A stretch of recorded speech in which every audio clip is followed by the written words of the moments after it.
Hello and welcome to our special coverage of the US presidential election. I'm Sarah Coates. And I'm Tom Burges-Watson. You're watching W News, broadcasting live from the Arabiya News headquarters.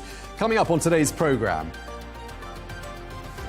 So I want to thank the American people for the extraordinary honor of being elected your 47th president and your 45th president. Donald Trump wins the US presidential election, defeating Kamala Harris in a stunning political comeback. Donald Trump thanks his supporters at a viewing party in Florida, describing his re-election as the greatest political movement of all time. Donald Trump has received 279 of the 538 Electoral College votes as things currently stand, whilst Republicans have regained control of the Senate.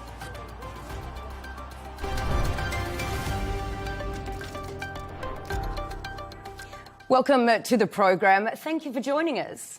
It's been quite an extraordinary 24 hours, hasn't it, Sarah, when you consider what the polls were saying? The pollsters got it very, very wrong. They certainly did, not for the first time, because Donald Trump is indeed set to become the 47th president of the United States, becoming the first president in more than a century to win a non-consecutive term. Well, election night saw him significantly exceed expectations, securing wins in key battleground areas. Well, the victory marks an extraordinary comeback for Trump, who lost the White House to Joe Biden in 2020. And it comes after one of the most hostile campaigns in modern US history. Well, Fox News was the first broadcaster to project that he had secured enough electoral votes to win the presidency, defeating Democrat Kamala Harris and capping a stunning political comeback 4 years after he left the White House. Well, taking to the stage a short time after the announcement, Donald Trump thanked his supporters, describing this as the greatest political movement of all time. America has given us an unprecedented and powerful mandate. We have taken back control of the Senate. Wow, that's good. And the Senate races in Montana, Nevada, Texas, Ohio, Michigan, Wisconsin, the great Commonwealth of Pennsylvania, were all won by the MAGA movement. They helped so much. Frankly, this was, I believe, the greatest political movement of all time. There's never been anything like this in this country, and maybe beyond. And now it's going to reach a new level of importance because we're going to help our country heal. We're going to help our country heal. We have a country that needs help, and it needs help very badly. We're going to fix our borders. We're going to fix everything about our country. And we made history for a reason tonight, and the reason is going to be just that. We overcame obstacles that nobody thought possible, and it is now clear that we've achieved the most incredible political thing. Look what happened. Is this crazy? Yes, I want to thank the American people for the extraordinary honor of being elected your 47th president and your 45th president. And every citizen, I will fight for you, for your family, and your future. Every single day, I will be fighting for you, and with every breath in my body, I will not rest until we have delivered the strong, safe, and prosperous America that our children deserve and that you deserve. Many people have told me that God spared my life for a reason.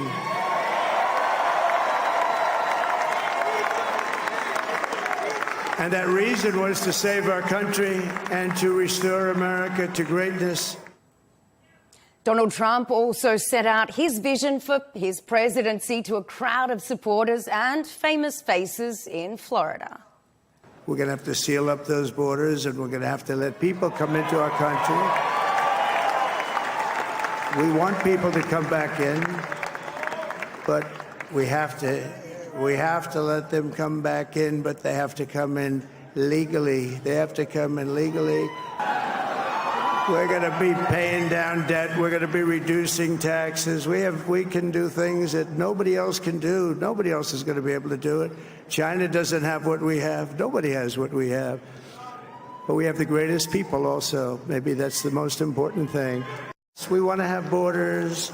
We want to have security. We want to have things be good, safe. We want great education. We want a strong and powerful military, and ideally we don't have to use it. You know, we had no wars. 4 years, we had no wars. Donald Trump speaking there. Well, the president-elect also discussed the Tesla CEO Elon Musk and the former independent presidential candidate Robert F. Kennedy Jr., who withdrew from the race back in August. Well, both men are expected to assume roles in the White House after Donald Trump's inauguration.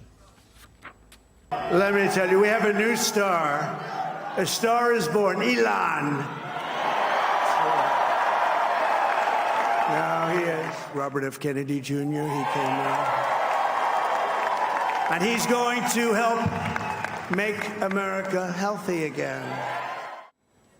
In the early hours, Kamala Harris, recognising the difficult circumstances, chose not to speak to her supporters at her watch party on the Howard University campus in Washington, D.C. Well, the event ended before 1 a.m. local time as the outcome became clear. Now, she's expected to speak around 4 p.m. East Coast time. Meanwhile, Republicans also regained control of the Senate, further solidifying their influence in the federal government and adding to the impact of Trump's potential victory. Let's join our chief correspondent, Simon Marks, who's live from Washington, D.C. Simon, great to have you with us. What a result for Donald Trump. Tell us, what's the reaction been like in the Capitol?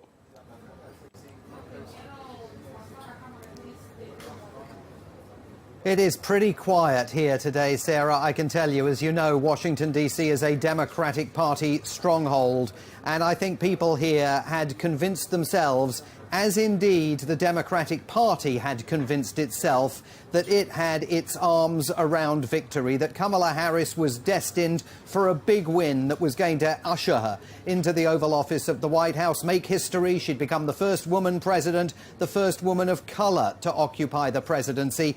And in many ways, what we witnessed last night here and into the early hours of the morning was a carbon copy for Democrats of the nightmare of 2016. The night began, as it did in 2016, with all of that confidence that the woman nominee was going to win the race. And then as hour after hour passed, the confidence ebbed away as the Republicans notched up victory after victory after victory until we got to exactly the same point as we did in the Hillary Clinton election, with that needle on the New York Times suggesting that Donald Trump had a 95% chance of victory in this election. People here are absolutely stunned. The Democrats are crestfallen. They are reeling from the outcome of this. They cannot believe it has happened again, but it's not entirely a carbon copy, because back in 2016, Donald Trump, of course, won in the Electoral College, but Hillary Clinton won the popular vote.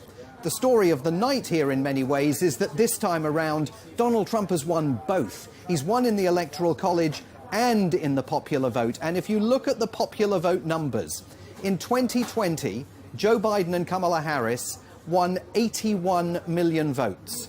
Last night, Kamala Harris and Tim Walz won 66 million votes. So somewhere over the last 4 years, 15 million people who supported the Democrats back in 2020 have disappeared. They've decided to sit it out, stay at home, withhold their support from Kamala Harris. And that is absolutely confounding to Democrats here in Washington and all over the country today. Yeah, as you've been saying, Simon, a lot of parallels with events of 2016. This time around, we heard from Donald Trump consistent focus on two key issues, the economy and immigration. And do you think that's the reason why Americans have chosen for him to be president again?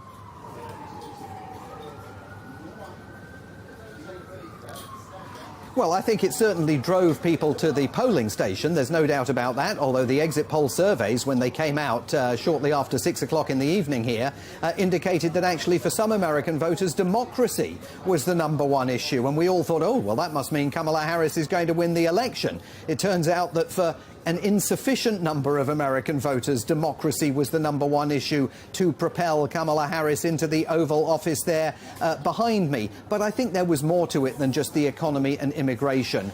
Kamala Harris had, as you know, only 107 days to seal the deal with the American electorate after Joe Biden succumbed to the cabal within the Democratic Party, led by the former Speaker of the House of Representatives, Nancy Pelosi, against him.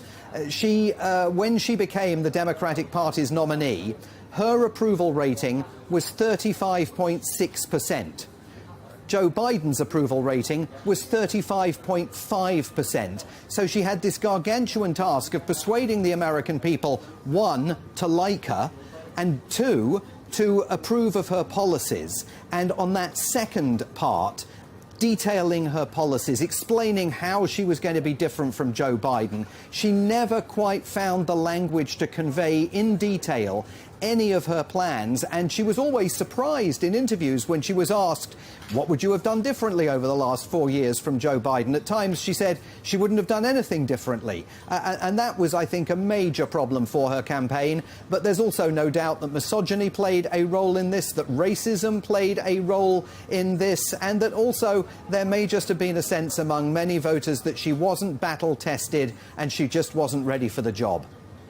All right, Simon Marks there in Washington. We'll catch up with you throughout the program.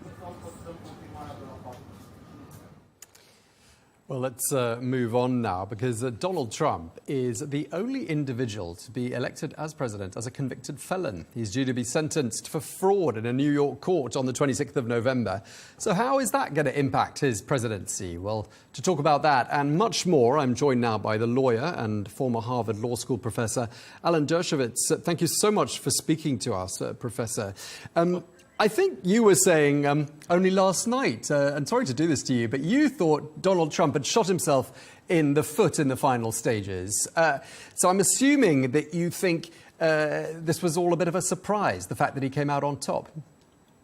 It was a surprise to me. I thought he had it won 10 days ago, but after the Madison Square Garden fiasco and that comedian's attack on Puerto Rico and some other statements, I thought that he had snatched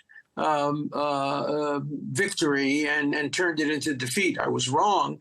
There were many reasons why I think Kamala Harris lost the election, primarily among which was that she's just not qualified to be president. And she picked a vice president even less qualified than her. The American people just didn't have faith in her. And it was not racism. It was her lack of experience, her lack of policies and principles. With Trump, you know what you're getting. You might not like it. And I think a lot of people voted for Trump very reluctantly. In fact, a lot of the votes yesterday, were votes against a candidate rather than votes for a candidate. I don't think foreign policy played a big role in this election. It may have in Pennsylvania. But one hope I have is that the election of Donald Trump may see an extension of the Abraham Accords and perhaps an arrangement between the United States, Saudi Arabia, and Israel to bring about some greater stability in the Middle East. Trump did a very good job in creating the Abraham Accords. I worked with him on that back when he was president, and I look forward to, if he asks me, working with him again on trying to create peace in the Middle East. And Mr. Dershowitz, you also say that you think Kamala Harris blew it, notably over her choice of running mate. So who should she have chosen?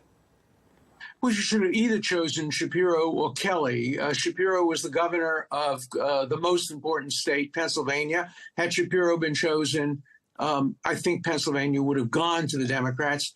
Kelly, a former astronaut. But she picked an incompetent. I think she wanted to pick somebody less visible than her, less qualified than her.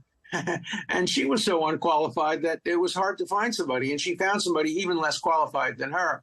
And I think the package of two extremely unqualified people who laugh a lot and who didn't bring a sense of seriousness is what ultimately cost them the election. And so I'm hoping that Donald Trump will move forward constructively. My suggestion to him is that he put all his recriminations behind him, that perhaps he might even think about pardoning Hunter Biden and saying, look, let's stop using the legal system to attack our political opponents, which they did to him as well, and start afresh. And if he's prepared to do that, rather than to have recriminations, he can turn out to be a very good president. Okay, but he's also got his own legal cases, quite a lot of them. I mean, as president-elect, is he at all, legally speaking, out of the woods? No, he's not. But every single one of the cases, and I wrote a book about each of the cases, every single one of the cases is not valid. The New York case, nobody understands what the case is. He apparently was convicted of putting the wrong notation down about legal fees or payment of hush money. It's not a case at all, but he'll get sentenced, probably to a suspended sentence. The federal cases will probably all be dropped against him. And he now has fairly extensive immunity for what he does while president, while in the White House. And so I don't think the legal cases will affect his presidency. I hope that they teach him a lesson, though, and I hope that he says, look, under my presidency, the legal system will not be used for partisan purposes against political enemies. He'll be tempted to use it because it was used against him. He would rise above it and do a great thing if he said, no, I'm going to put it all behind us. We'll never use the legal system against our political enemies. That's not what a great democracy does. Professor Dershowitz, we've got time for just one more quick question. I just want to talk about the campaign generally speaking, because there was pretty liberal use of some pretty ugly language. We heard words like Nazi and fascist being peppered along the campaign trail. I mean, that was all unprecedented, wasn't it? It was, and it was wrong. Look, to call the Republicans Nazis and to call Trump Hitler is a form of Holocaust denial. It's a way of saying, look, what happened to 6 million Jews in Germany was not worse than what's going on now, a few speeches. You don't make analogies to Hitler and to Nazism in a political campaign in America. There were enough things that you can be critical of Donald Trump, enough things you can be critical of Harris without invoking terms like that. And so I hope we'll see an end to that. It didn't help the Democrats, and I hope that we have now seen an end to the use of that kind of vocabulary in political campaigns. And finally, Trump says that he's going to unite this very deeply divided country. Tell me, how is he going to do that? He can do it. He can do it. He can say, I'm pardoning Hunter Biden. I'm pardoning the people who were arrested for nonviolently protesting the last election. Let's have a clean start. He can read Lincoln's great speech after the Civil War with malice toward none and charity for all. Let's move forward. Let's move forward. He can do it, but he has to be willing to do it. I would be happy to help him do it because I think that would be good for America and good for the world. OK, well, thank you very much indeed for taking the time to speak to us. Alan Dershowitz, lawyer and former Harvard Law School professor. Thank you very much indeed. Thank you so much.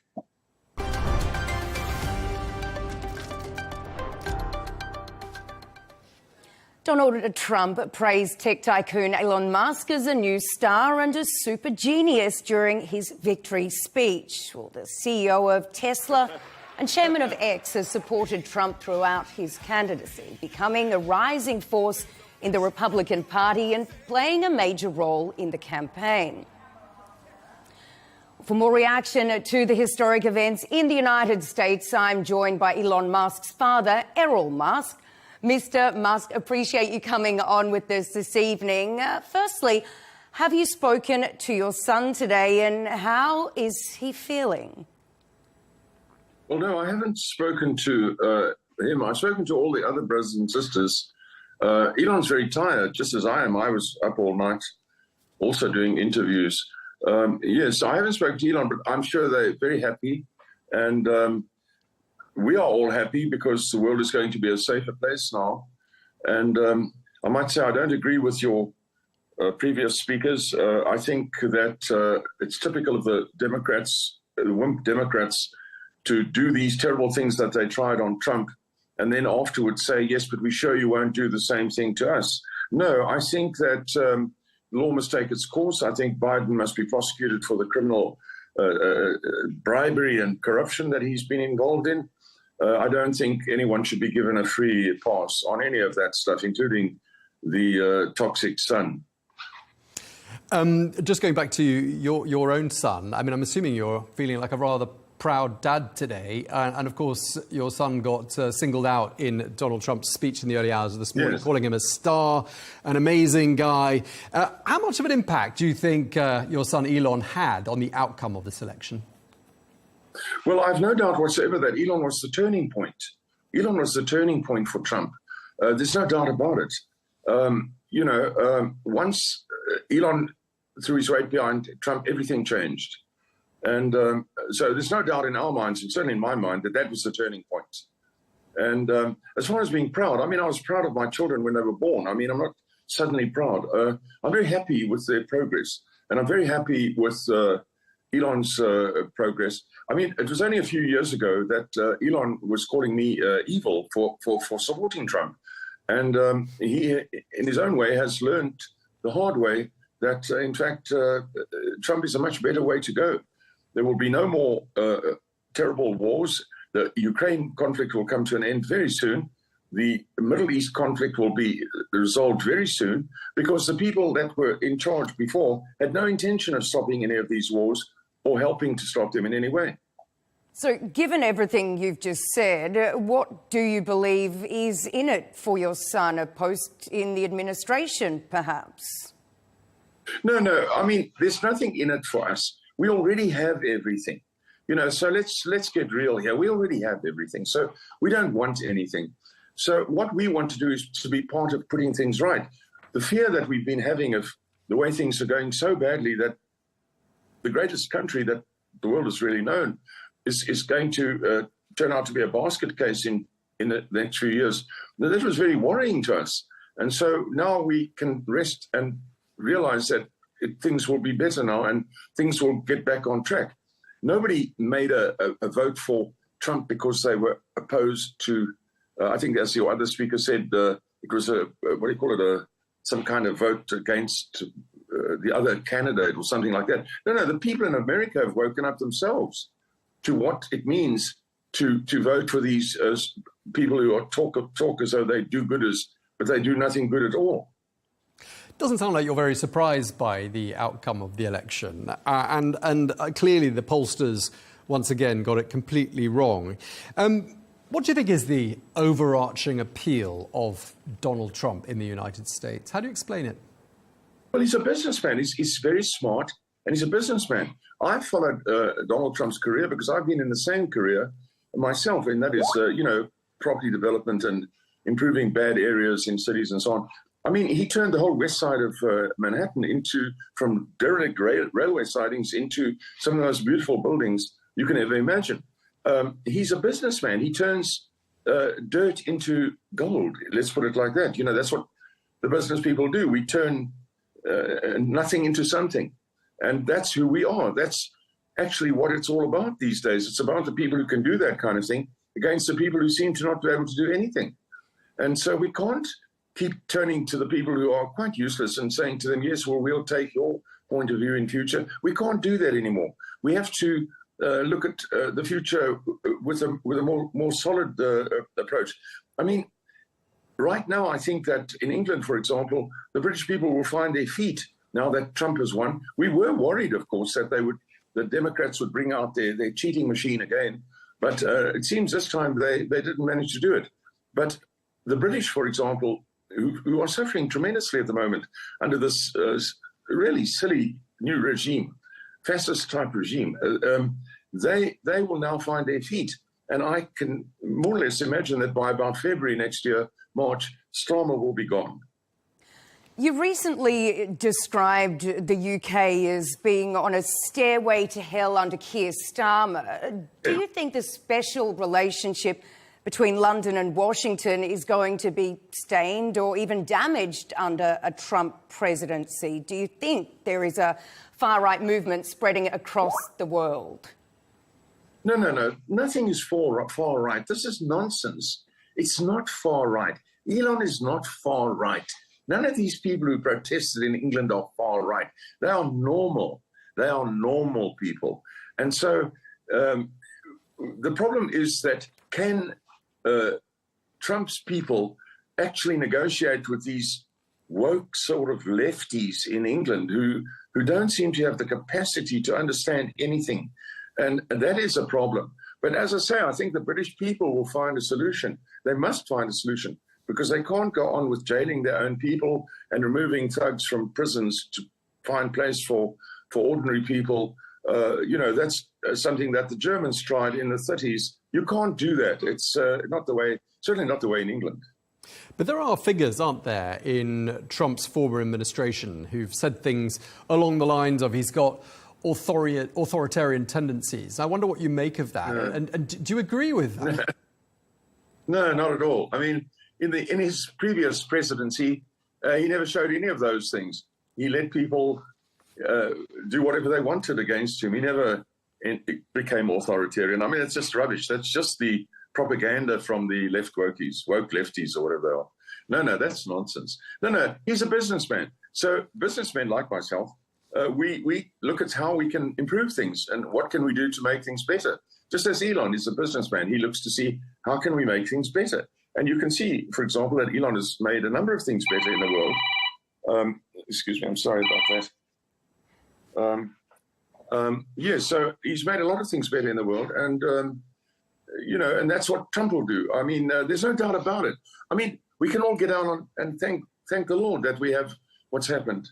I mean, it doesn't take much sense to understand that the world has taken a step in the right direction. So where do you think it all went wrong for the Harris campaign? Did Joe Biden take too long to step aside? Well, Biden was ridiculous. And I mean, he's essentially, it's been shown that he's something of a criminal. I mean, he's been selling American secrets to America's enemies. I mean, it's laughable. And as for this woman, I mean, anyone with the slightest IQ could listen to this woman say anything, and it's a joke. I mean, it is absolutely a joke to listen to this woman. I mean, anyone who had the slightest idea that she was capable of being the president, I mean, it's laughable. It's absolutely laughable. So, obviously she was going to be a puppet. She was going to be, I take it Obama's puppet or something like that. That's what people suggest. But no, I mean, this was not presidential material. This was a joke. When you hear Donald Trump saying things like he's going to go after his enemies, or there's this alleged list of enemies as far as Donald Trump is concerned, what do you read into that? And who do you think should be most worried at this particular stage? Well, I don't think, going after your enemies is a strange phrase. We permanently in life, in business, are always looking at the performance of people that we're in competition with. And so that's, pretty normal. But as far as, look, these cases that were brought in court against Trump were laughable. They were not cases at all. So this is criminality on the part of the Democrats. And so you can't just let it go. I mean, you must deal with it. They have to be brought to book for the things that they did. I certainly don't believe myself. It's just I would not let somebody attempt to destroy me and my family or something like that and just say afterwards, no, it's fine. It's fine. I'm okay with that. No, I'm not okay with that. You do something bad to me, we want to speak to you about it. And finally, Donald Trump has been saying that he will be uniting a divided country. Do you see this happening? Well, he's already done it. He's already just united a divided country. So, it's already been done. I can't understand your question. He has already just united a divided country. So your question is a moot question. He's already done that. All right. Eroll, Musk, thank you so much for joining us this evening. We really, really appreciate your time. Thank you very much.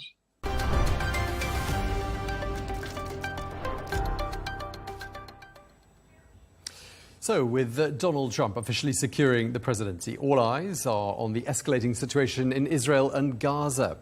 Well, Trump has boldly promised to end the conflict very quickly, though his remarks often sidestep the deep complexities of the Palestinian crisis. Well, in the United States, Trump has gained significant support from Arab voters, particularly in the crucial swing state of Michigan, making his stance on the Middle East even more critical. Meanwhile, on the diplomatic front, tensions are rising. The UK, under Labour leadership and the Labour leader Keir Starmer, has moved to limit arms sales to Israel, a notable shift in foreign policy. Well, joining us now to discuss this and more is Hussam Zomlot, the Palestinian ambassador to the UK, live from Al Arabiya's bureau in London. Ambassador, thank you very much for your time. Firstly, congratulations from Palestinian President Mahmoud Abbas. He said, "We will remain steadfast over our commitment to peace. We are confident that the US, under your leadership, would support the legitimate aspirations of the Palestinian people." What are your hopes and aspirations for Trump's second term? It's exactly that President-elect Trump will deliver on his promises during the election campaign, and that's why he gained the support of many Arab voters, pro-Palestine voters, that he promises to stop the killing, quoting him, and to bring peace to the Middle East. The issue here is that we don't have much time because the scale of the killings, Israel's mass murder and destruction in Gaza and all over the occupied territory cannot wait for Trump to assume office in January.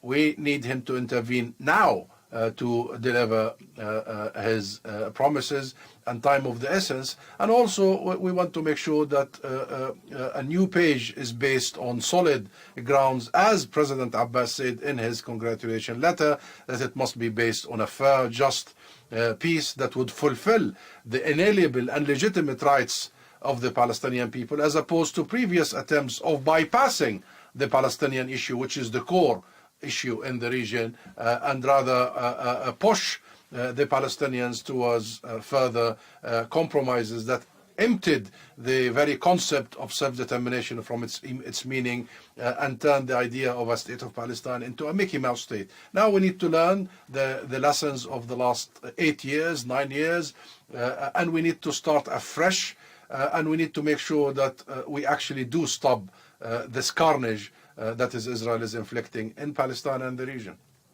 You talk about starting afresh and a new page. Mahmoud Abbas is still there.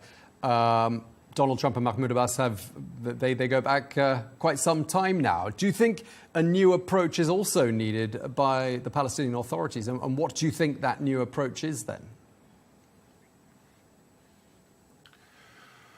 Well, I was the Palestinian ambassador to the US during the first Trump administration, and I can assure you that our policy, our strategy has always been engagement. But we do not engage for the sake of engagement. We engage on the basis of actually resolving the Palestinian issue in accordance with international consensus, in accordance with international law, and first and foremost, to fulfill the legitimate rights of our people.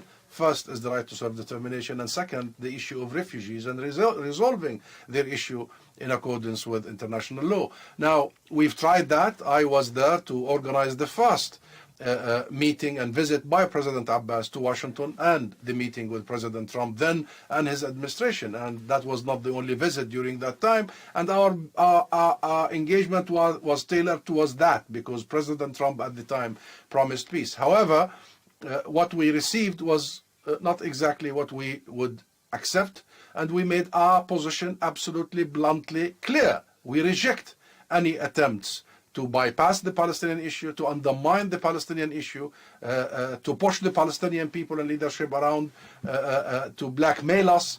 And therefore, we hope that that message was delivered very clearly after all these years, and that when President Trump says he wants to make peace in the Middle East, he knows that now peace does not mean that people have to give up their rights. Peace means that people achieve their legitimate rights, and that's why we would always extend our hands should the other side ready to engage in that journey. And we always say that we are ready to make that journey towards peace. Our position has been consistent, clear, and it couldn't be clearer now, especially in light of what is happening in the last 13 months of this genocide, mass murder, mass destruction, utter disregard by Israel of the basic human, let alone international law, human value, I mean.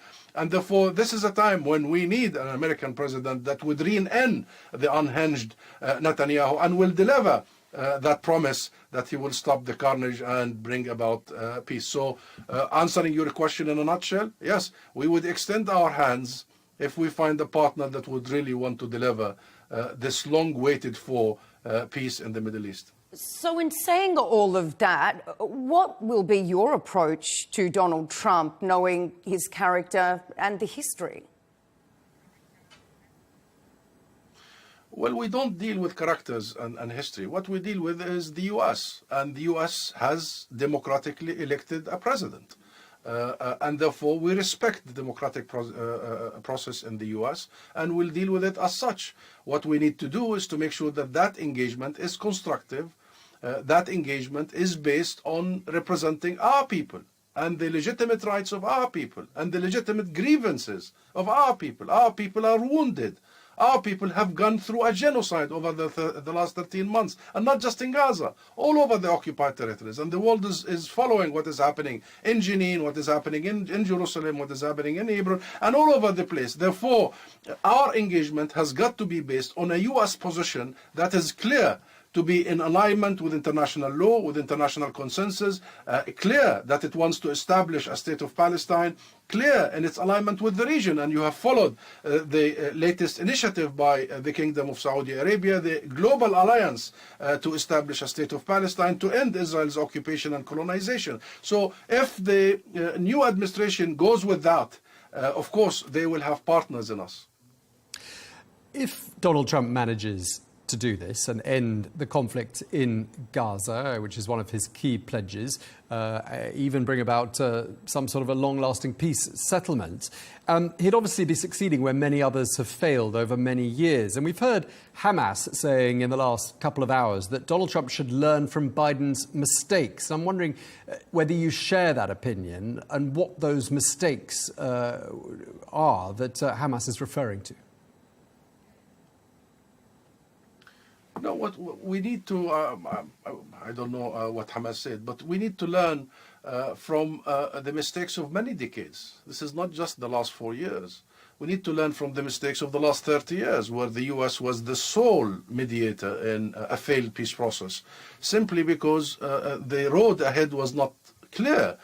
While the U.S. asked us, the PLO, to recognize Israel as a state, we were never recognized as a state. And that never leveled the field. And then Israel interpreted that as a license to actually encroach. And the rest is history, because the settlements quadrupled. Many are saying the possibility of a two-state solution has been undermined. What we need to do now is actually not just issue statements and words. We need deeds. We need action. And the action begin with stopping the genocide in Gaza, as President Trump promised.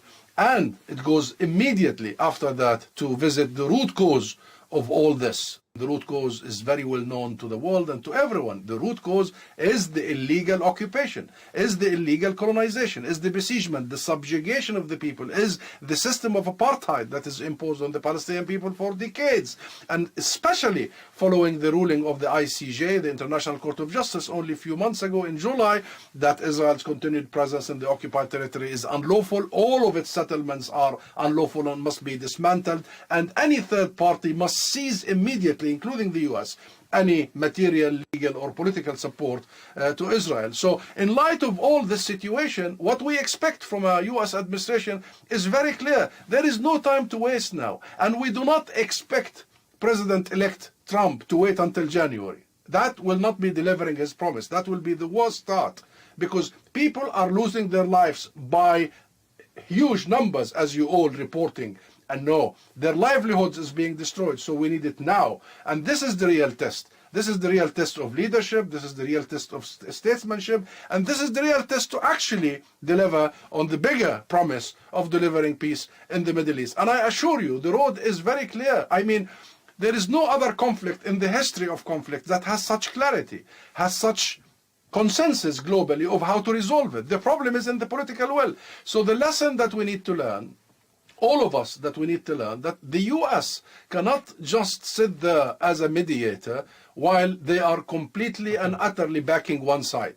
This dishonest brokering has got to end, and the US has got to bring itself with the rest of the world to implement international consensus and resolution rather than to enforce and dictate on the Palestinian side. Thank you so much for your time this evening. That was Sam Zomlot, the Palestinian ambassador to the UK.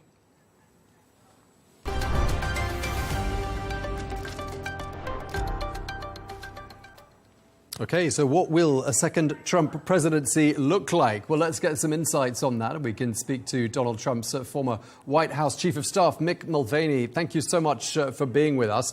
Just wondering, what are you hearing from the Trump campaign team? Have you been in touch with them? I have, in terms of what comes next or how excited they are. I mean, there's a lot of communication, as you can imagine. There's a lot of excitement over the result.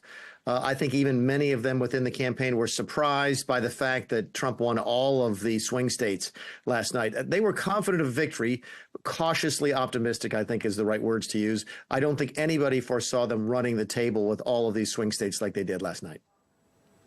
And what do you think the first priorities are going to be for the campaign team? And I'm talking about the transition and also the early days of the Trump presidency.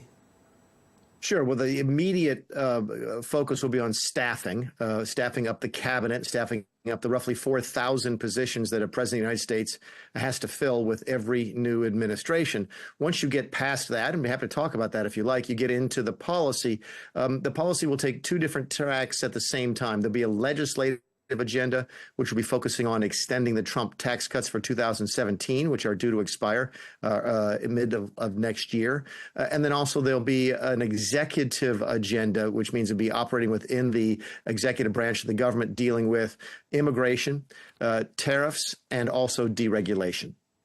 And, you know, how confident are you that he'll have good advice from his inner circle and that he will actually act on this?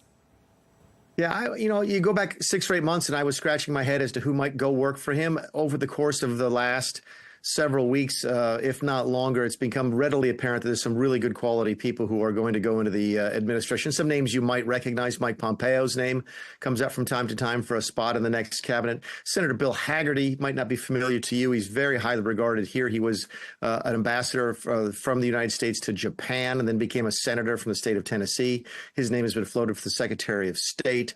There are folks from the previous administration as well. Bob Lighthizer, our trade administrator, Robert O'Brien, the national security advisor. So at the very highest levels, there'll be some names that folks all around the world recognize and respect.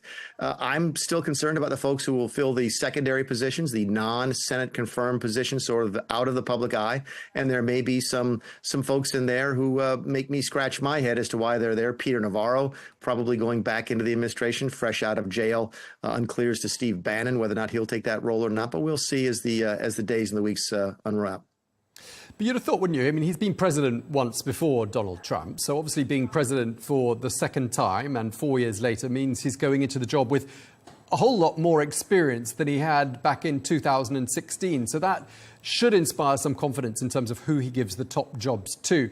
And I'm just wondering whether more broadly you think the second Trump presidency is going to be significantly different from the first.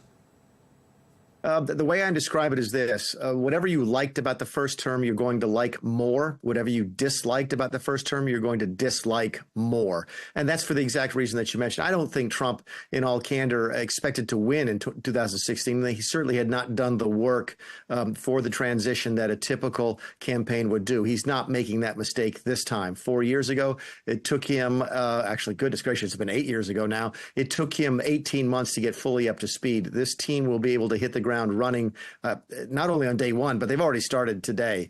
And so you're not going to see that learning curve. You're going to see a much more quicker implementation of the agenda than you did in 2017.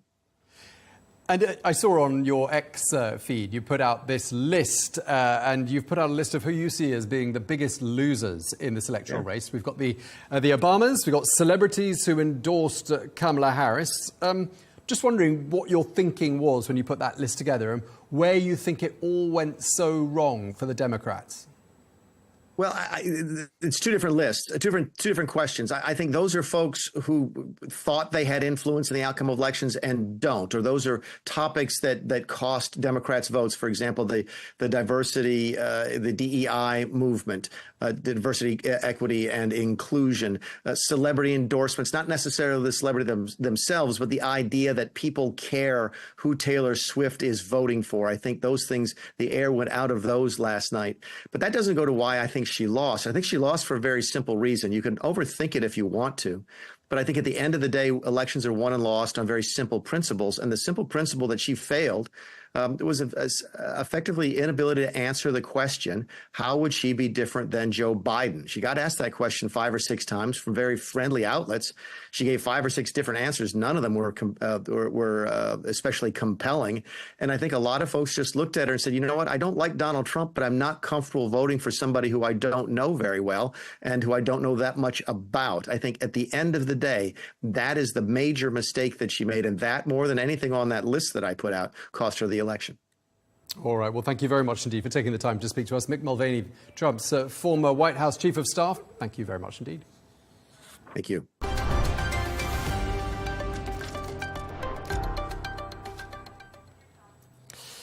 Now, much has been made about Trump's early victory speech, thanking his high-profile supporters and voters as well, telling them he intends to keep the promises he made during the campaign, vowing to fix everything and lead a golden age for America. Well, for more, I'm joined now by the former speechwriter to Bill Clinton, Paul Glastris. Thank you very much indeed for taking the time to speak to us this evening. When did you realise that it was over and things really weren't going the way the Democrats had hoped? At what point last night did you see that the tide had turned? Oh, what a good question. I think it's fairly early in the evening, and I'm probably blotting out some of my memories of that unpleasant episode. But, you know, I think that, you know,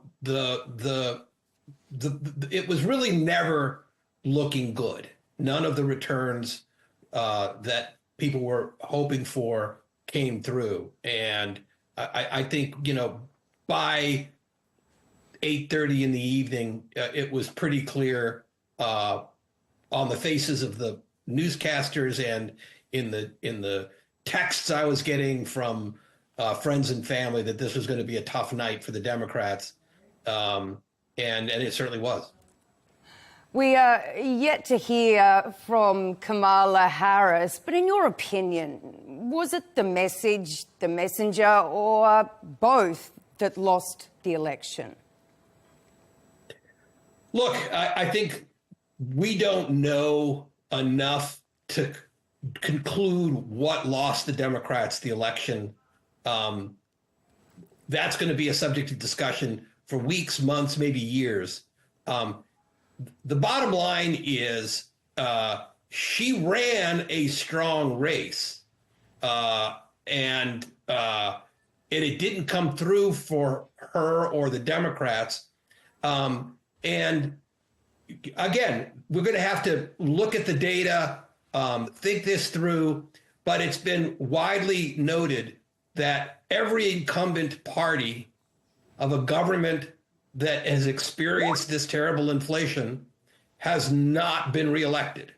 And the Democrats had some sense that they could beat it. The economy of the United States, compared to every other nation in the country, in the world, is strong. But, you know, you're asking folks who are struggling to make their car payments to be grateful that it isn't worse.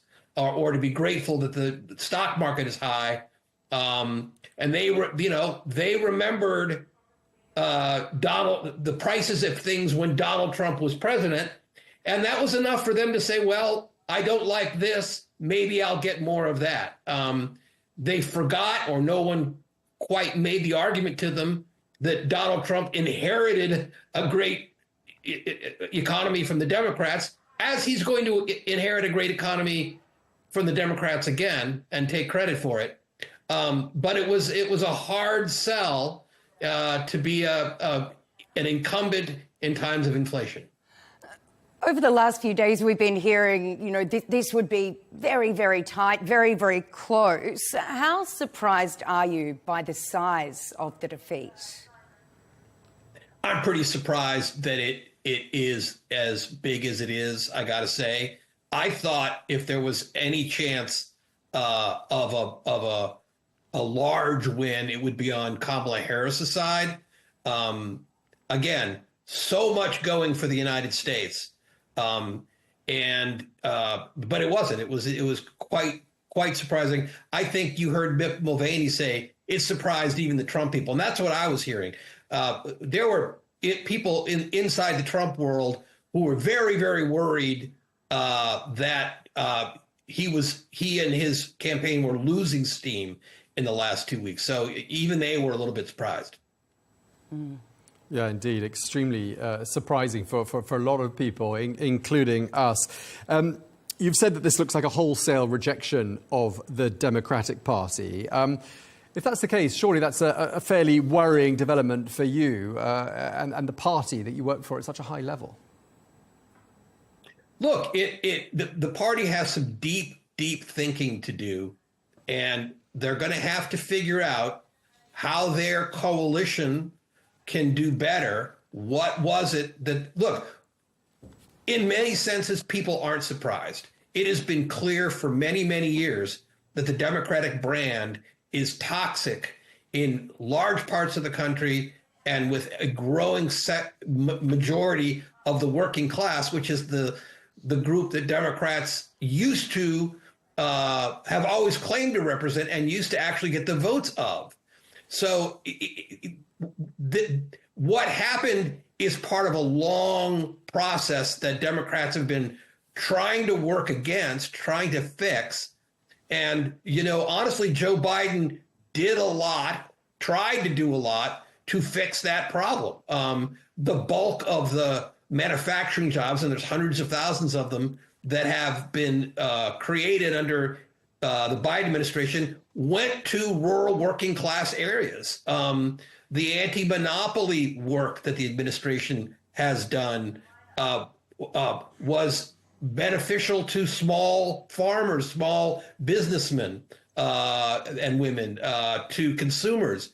But it wasn't enough to break the sense that middle and lower middle class America has, that the Democrats are for the elite, and Donald Trump and the larger conservative news ecosystem was able to convince them that the problem was, not large corporations who were raising prices, but immigrants and, people of color, sort of the flipping the enemy from large corporations to the people who, are least able to defend themselves. And this is a problem that Democrats have not been able to solve. Sure. And if they want to get back into power, they're going to have to solve it.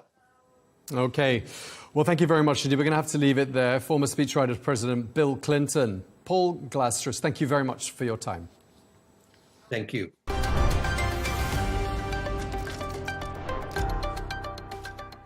Let's go back to Washington now, where Simon Marks is standing by.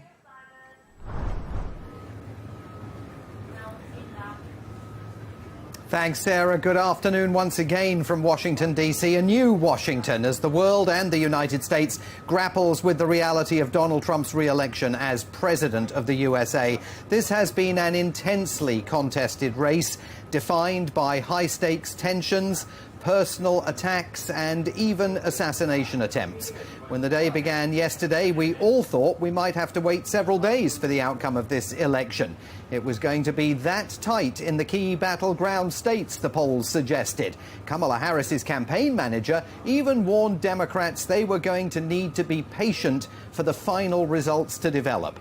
But as some of the early numbers came in, it became apparent that we were witnessing not a groundswell of support in Harris's direction, but a tsunami of backing for Trump.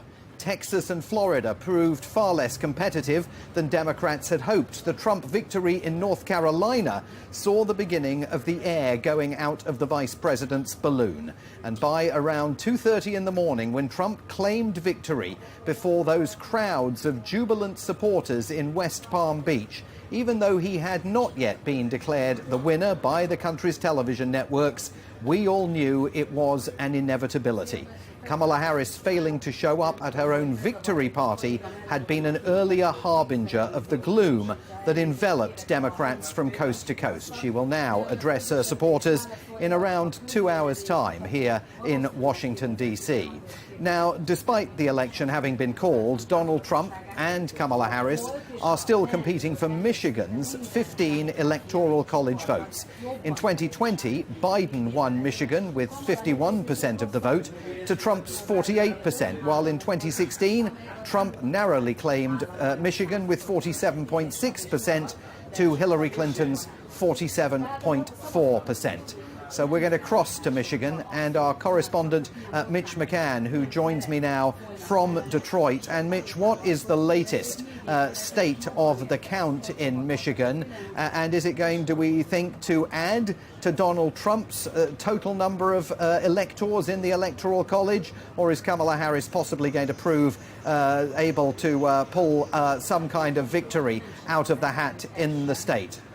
I think we can't actually talk to Mitch McCann in Detroit at the moment, but as I was saying, Kamala Harris is going to be addressing her supporters here at around 4 o'clock in the afternoon Eastern Time. How will she find the words to convey the disappointment that Democrats all over the country are experiencing as a result of almost having relived 2016 all over again? In 2016, of course, the Democrats thought that Hillary Clinton was on the cusp of a major victory. They expected her to smash the glass ceiling and become the country's first female president. It was not to be. That evening started with Hillary Clinton, a 90% certainty to become the nation's president. Then support ebbed away from her in Donald Trump's direction until the needle flipped to the other direction and he was conveyed into the White House. The feeling last night here was very similar. When the evening began, we all thought that it was an inevitability that Kamala Harris might win this race. Certainly Democrats expected that. They had been exuding confidence for days, saying that they were witnessing a surge of support, particularly from women voters, in Kamala Harris's direction. In the end, though, it was not to be, and once again, as in 2016, the needle moved at first gradually in Donald Trump's direction, and then as a tsunami of Republican votes were reported and counted from competitive states all over the country, the New York Times projected that Donald Trump had a 95% chance of returning to the Oval Office. The first president elected to 2 non-consecutive terms for 130 years. He will go down in history as the nation's 45th and the nation's 47th president.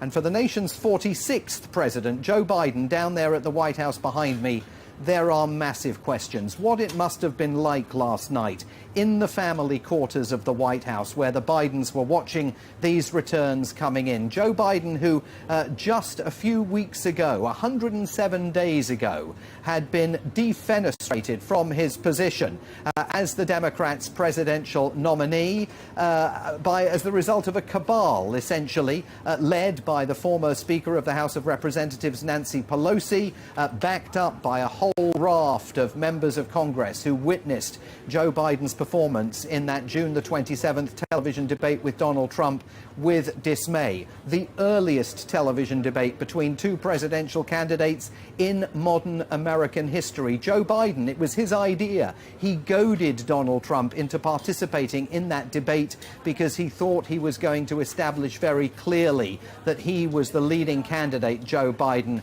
in the race for the White House. But then in the event, of course, it was a disaster for Joe Biden, and it led ultimately to his removal as the Democrats' presidential nominee. For Kamala Harris, a sudden opportunity to lead the party into the November election, but only 107 days to make the case with America's voters that she could be trusted with the keys to the Oval Office and that she had the policies ready to go on day one to, as she kept putting it on the campaign trail, to turn the page. When she was challenged about what she meant by that, why would you be wanting to turn the page from the administration of the president you'd been serving, she indicated that she wanted to turn the page from the last 10 years in this country, dominated as they have been by former President Donald Trump, a decade that began with his journey down that golden escalator in 2015 in Manhattan, written off at the time as a joke candidate for the presidency. Now he makes history as he prepares to return to the White House in January. Let's see if we can go to Detroit in Michigan now and get the latest on the vote in that all-important battleground state. We still don't know the outcome of it. Mitch McCann is there. Mitch, what is the latest in Detroit?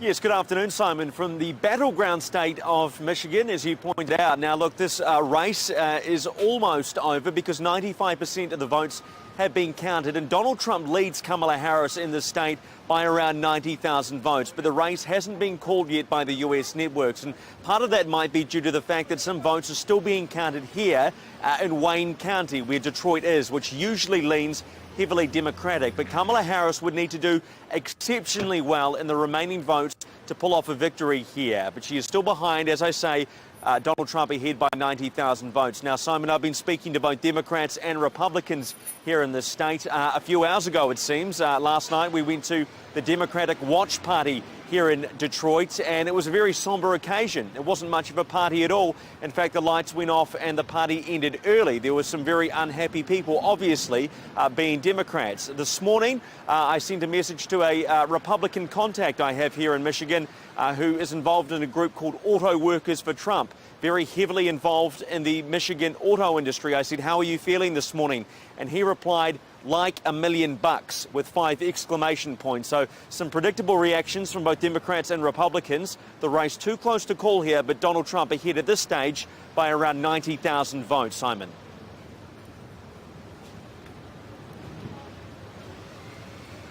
Which is absolutely amazing, Mitch, because it means that Donald Trump's lead in the Electoral College, if he wins that state, is going to be extended. And it is perfectly possible that by the time this is all done, this is actually going to look like the one thing nobody thought that we were going to see here in this election, and that is a Donald Trump landslide. The Democrats said they thought there might be a Kamala Harris landslide in the battleground states. Many people thought there might be a narrow Kamala Harris win or a narrow Donald Trump win. But, you know, Kamala Harris is poised to have the worst electoral college performance of any Democrat candidate since Michael Dukakis in his losing election battle against George H.W. Bush. So the people there in Michigan, fueled as many of them were by hostility towards the Biden-Harris administration's handling of the war in Gaza, they really now are playing a pivotal role, potentially, in ushering the former president back to office on the back of a tidal wave.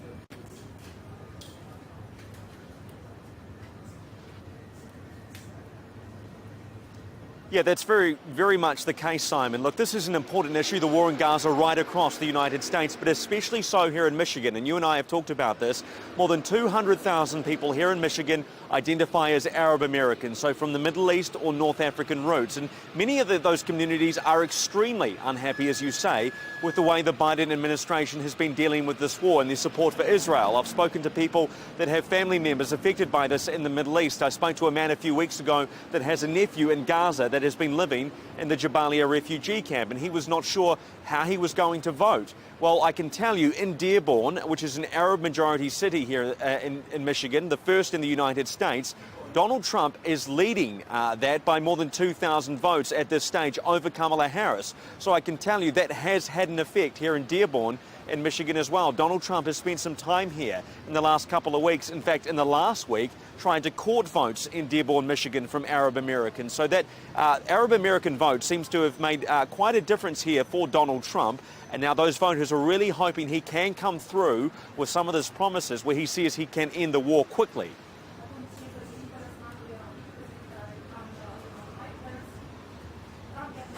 Mitch McCann reporting for us live from Detroit in Michigan. Many thanks for that report, Mitch.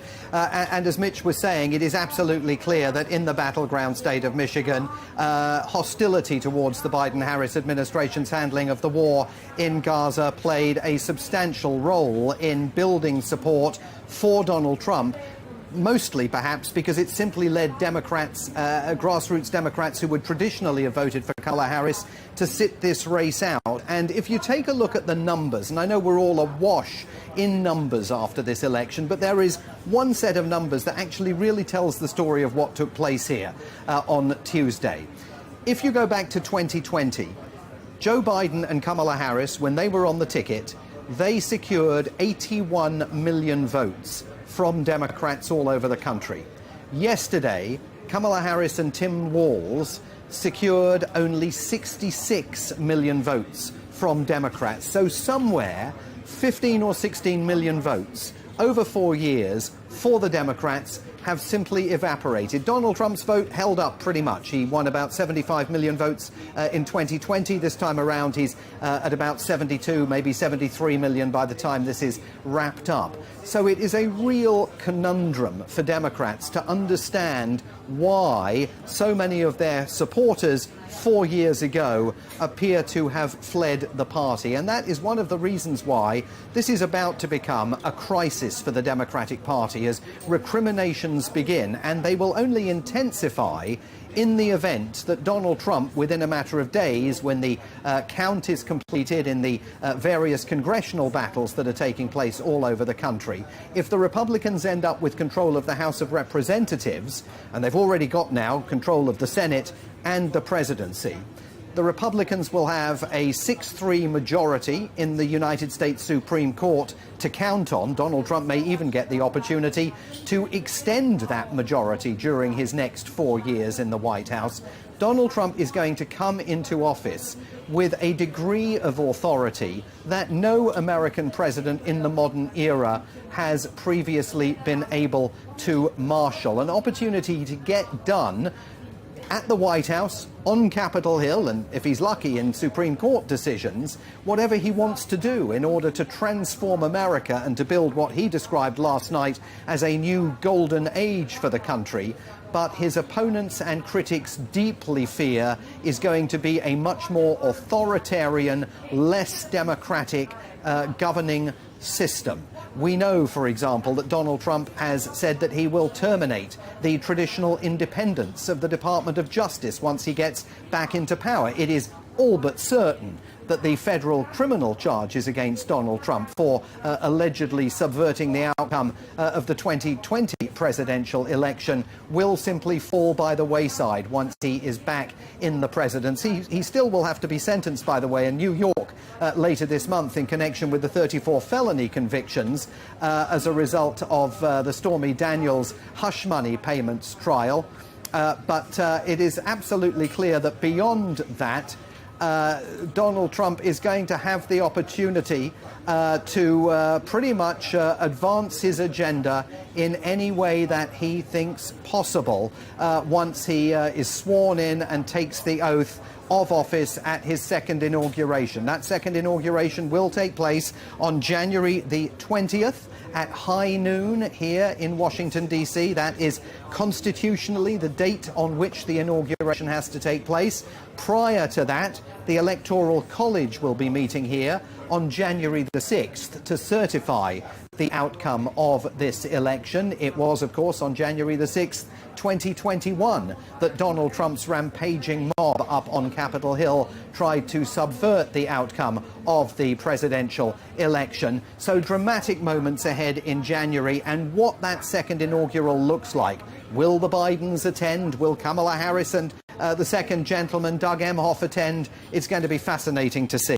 Let's head to Pennsylvania next, where Donald Trump has won the state's 19 electoral college votes. As we know, in 2020, Joe Biden won Pennsylvania with 50% of the vote, while Trump earned 49%. In 2016, it was another tight margin, with Trump taking the state with 49% to Hillary Clinton's 48%. Well, for more on the role that the Keystone State has played in Donald Trump's victory, let's go to our reporter Ara Spitzer, who is in Philadelphia for us today. And to all intents and purposes, Ara, it was the Pennsylvania result that really meant this election in very large measure was over.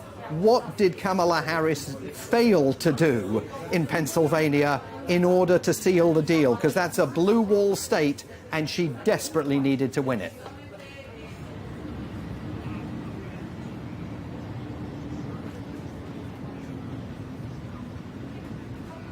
Well, Simon, I'm here next to the Liberty Bell in Philadelphia, one of the most potent symbols of American democracy, the place where the founding fathers signed the U.S. Constitution in the late 18th century. And now, whether people like it or not, Donald Trump has become an even bigger story in the overall story of U.S.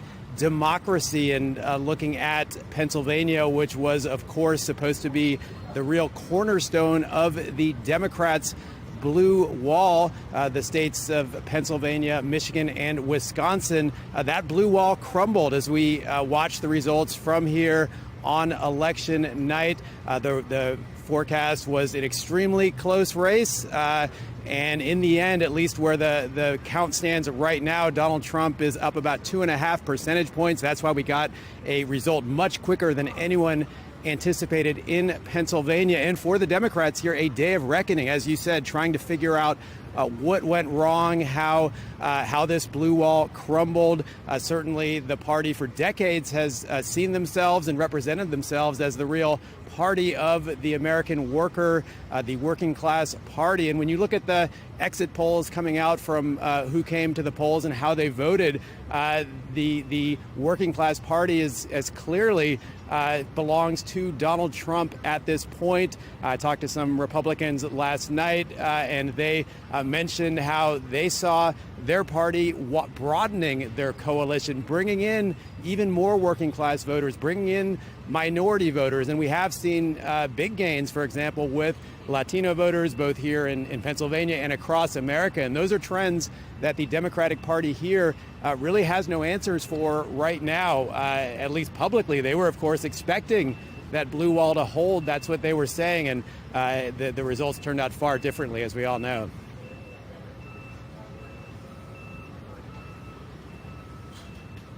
Ara Spitzer live in Philadelphia, detailing a disastrous night there for Democrats and a disastrous night all over the country. So simply astonishing developments here, paving the way for Donald Trump's return to the Oval Office. That is all from me here in Washington. Let's send it back to the studio where Tom and Sarah are waiting.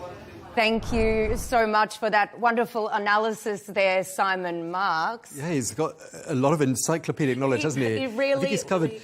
He told us he's covered, I think, something like 7 or 8 US elections up until this point. So he's giving us lots of useful knowledge. And of course, the polls got it so wrong, didn't they? And that's something that's taken everyone by surprise. And that's what we're going to talk about now, because as we said, Donald Trump's victory defied the pollsters, defied the expectations. If this holds, he will not only have just won the presidency, but also potentially a majority in the Senate and Congress. Well, for a breakdown of this astonishing result, we can speak once again to the co-founder of YouGov, Peter Kellner. Peter, goodness me, what a lot has changed since we spoke 24 hours ago. What's your initial reaction to this news? Well, as a pollster, or a recovering pollster, I'm sad that my polling colleagues across America, almost all of them, seem to have got it just as wrong as they got it in 2020 and in 2016, is they simply underestimated Trump support and overestimated the Democratic candidates' support across the country and in the swing states. There will be, as that was after the last two elections, a post-mortem by the pollsters over the next few months. I can think of three possible explanations, and it may be a combination of two or all three. Firstly, it does look as if Latinos swung to Trump much more than people expected, especially the last week after that insult of Puerto Ricans being garbage. It looks, especially in Pennsylvania, where there are lots of Puerto Ricans, as if they were immune to that. And instead of voting for Harris, as many people expected, a lot of them voted for Trump. Secondly, as I think you mentioned a few minutes ago, there's a turnout issue. It does look, the turnout will be down. There's still a lot of votes to be counted, especially in California, but it does look as if turnout is down, and it may well be that a number of the people that the pollsters thought would turn out for Harris in the end simply didn't turn out at all. And the third thing is, it may just be, and it may be what happened last time and the time before, some people simply lied. They didn't want to admit to a pollster that they were going to vote for Trump. There's an ugly phrase called social satisficing, where some people in a poll give the answer that they think the pollster wants to hear, not what they really think. And it may be that that led to people who are going to vote for Trump not admitting it. Mr. Kellner, as you said, many people did expect a Harris victory. A lot of factors at play here. But really, how did these pollsters get their predictions so very wrong? Well, let me start by saying that it looks to me, when all the votes are counted, that Trump will have got a lead, and they've said the national polls, the national votes, he will end up with a lead of around 2 percentage points across the country. And if you look at the range of polls published, around last week and over the weekend, they range from a 3-point Trump lead to a 4-point Harris lead. So some of the polls were pretty close nationally. On the other hand, in the swing states, I think all the polls seem to have got the swing states, almost all of them, wrong. Not by massive numbers, but consistently by modest amounts. And as I said a few minutes ago, the pollsters will be looking into this because it doesn't do their industry any good. When I was when I was an active pollster, we were desperate to get things right, not simply for matters of pride, but because we didn't want to damage our business. We didn't want to damage our brands by getting things wrong. These pollsters would have done all the things they thought they could do. But for the third time running, they seem to have made roughly the same mistake. So given all of that, what really stands out most for you from this election victory? Are there any surprises there? I'll tell you one thing that surprised me. It doesn't affect the overall picture, but bizarrely, although all the swing states went to Trump, the shift to Trump in the swing states was not as great as in the safe Republican and safe Democratic states. So there is a differential. If you look at the places like New York and Massachusetts and California, as far as we can tell, or Texas and Florida, they moved much more firmly to Trump because they were safe states either way. It didn't affect who won them, but the movement of Trump was actually narrower, oddly enough, in the swing states. Now, why is that? It may have been that the Republicans were more determined to turn out in the swing states where it really matters, and the Democrats failed to do that. But that's one of the things that the pollsters will be looking at, that they seem to get the swing states more wrong than the national picture. Well, obviously, next time around it will be a bit easier because Donald Trump won't be running for office again if he's served 2 terms by that stage. But just in conclusion, I mean, what do you think everything we've been talking about and all the polls that have sort of been slightly off the mark, what does all of this say about American politics? Do you think there's a conclusion to be drawn here? One of the problems is that you see a result and then you look at all the things that might have caused a Trump victory. Had just a few percentage points shifted, we'd be discussing all the reasons why Harris won. An election is an amalgam of lots of different factors, ebbs and flows. Little influences this way, little influences that way. And if you don't mind, the big thing I'd say is that the economy and immigration worked very strongly for Trump. In some ways, the interesting thing is not why did he win, but why didn't he win by far more, given the unpopularity of Biden, the economy, and immigration. And on the personal issues, Harris from the polls was scoring very well. As a person, Americans preferred Harris over Trump quite distinctly, but that couldn't overcome these big issues around Biden, around the economy, and around immigration. OK, well, thank you very much indeed. Peter Kellner, the co-founder of YouGov. Thank you very much indeed. You're welcome.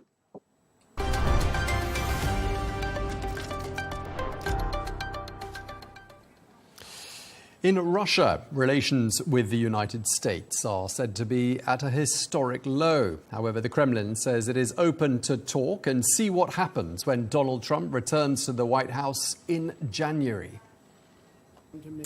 In September, a smirking Vladimir Putin said he wanted Democratic candidate Kamala Harris to win the US election. Let's take a listen to what he had to say. As for the favorites in the US elections, it is not for us to determine that. It is, after all, the choice of the American people. I have already said the favorites was the acting president, Mr. Biden, but he has withdrawn from the race. But he recommended that all his supporters back Mrs. Harris. So we will do the same. We will support her. She has such an expressive and infectious laugh. It shows she's doing well. I mean, Trump? He's imposed more restrictions and sanctions on Russia than any president has ever imposed before. And if Mrs. Harris is doing well, maybe she will refrain from doing something like that. Ultimately, it's the choice of the American people, and we will respect that.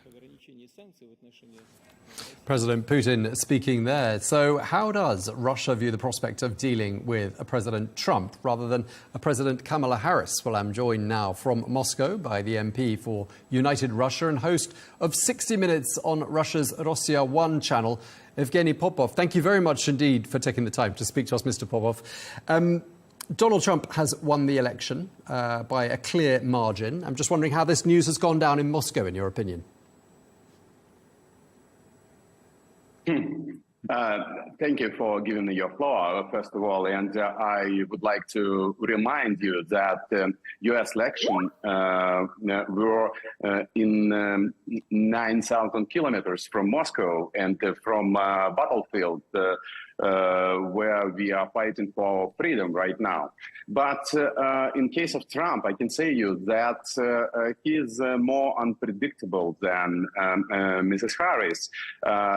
We, of course, sure that our country will speak, will talk with any president of the United States if we together will sit on around the table. But as you remember, Mr. Trump many times mentioned Russia and Mr. Putin. Even more, his future vice president, Vance, rejected to call Russia as an enemy.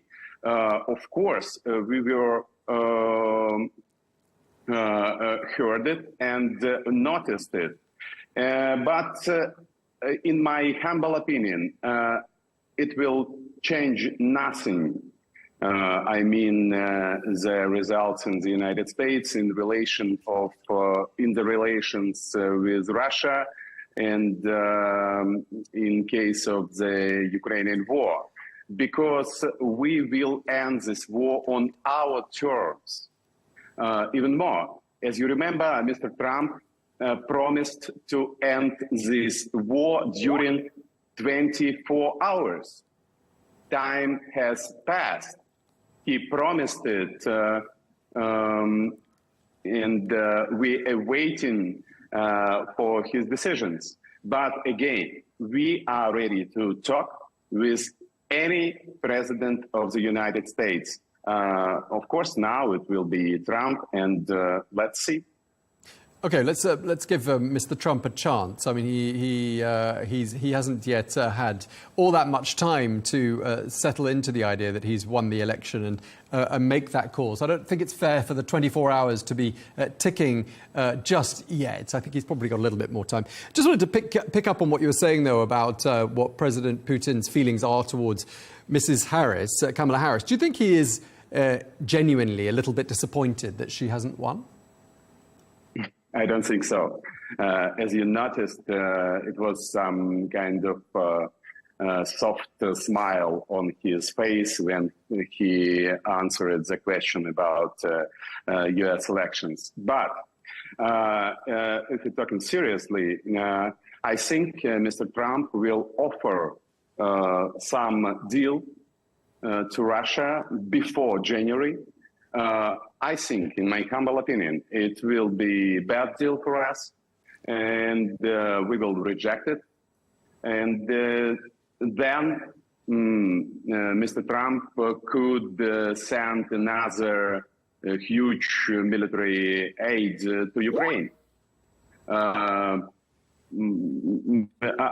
hope this scenario is possible, as well as negotiations between the United States and Russia about conditions, about peace conditions.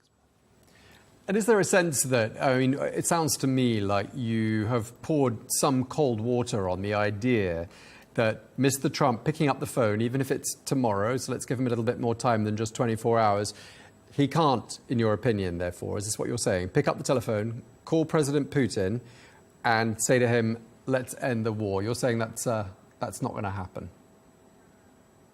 I don't think so. If he will call to Mr. Putin,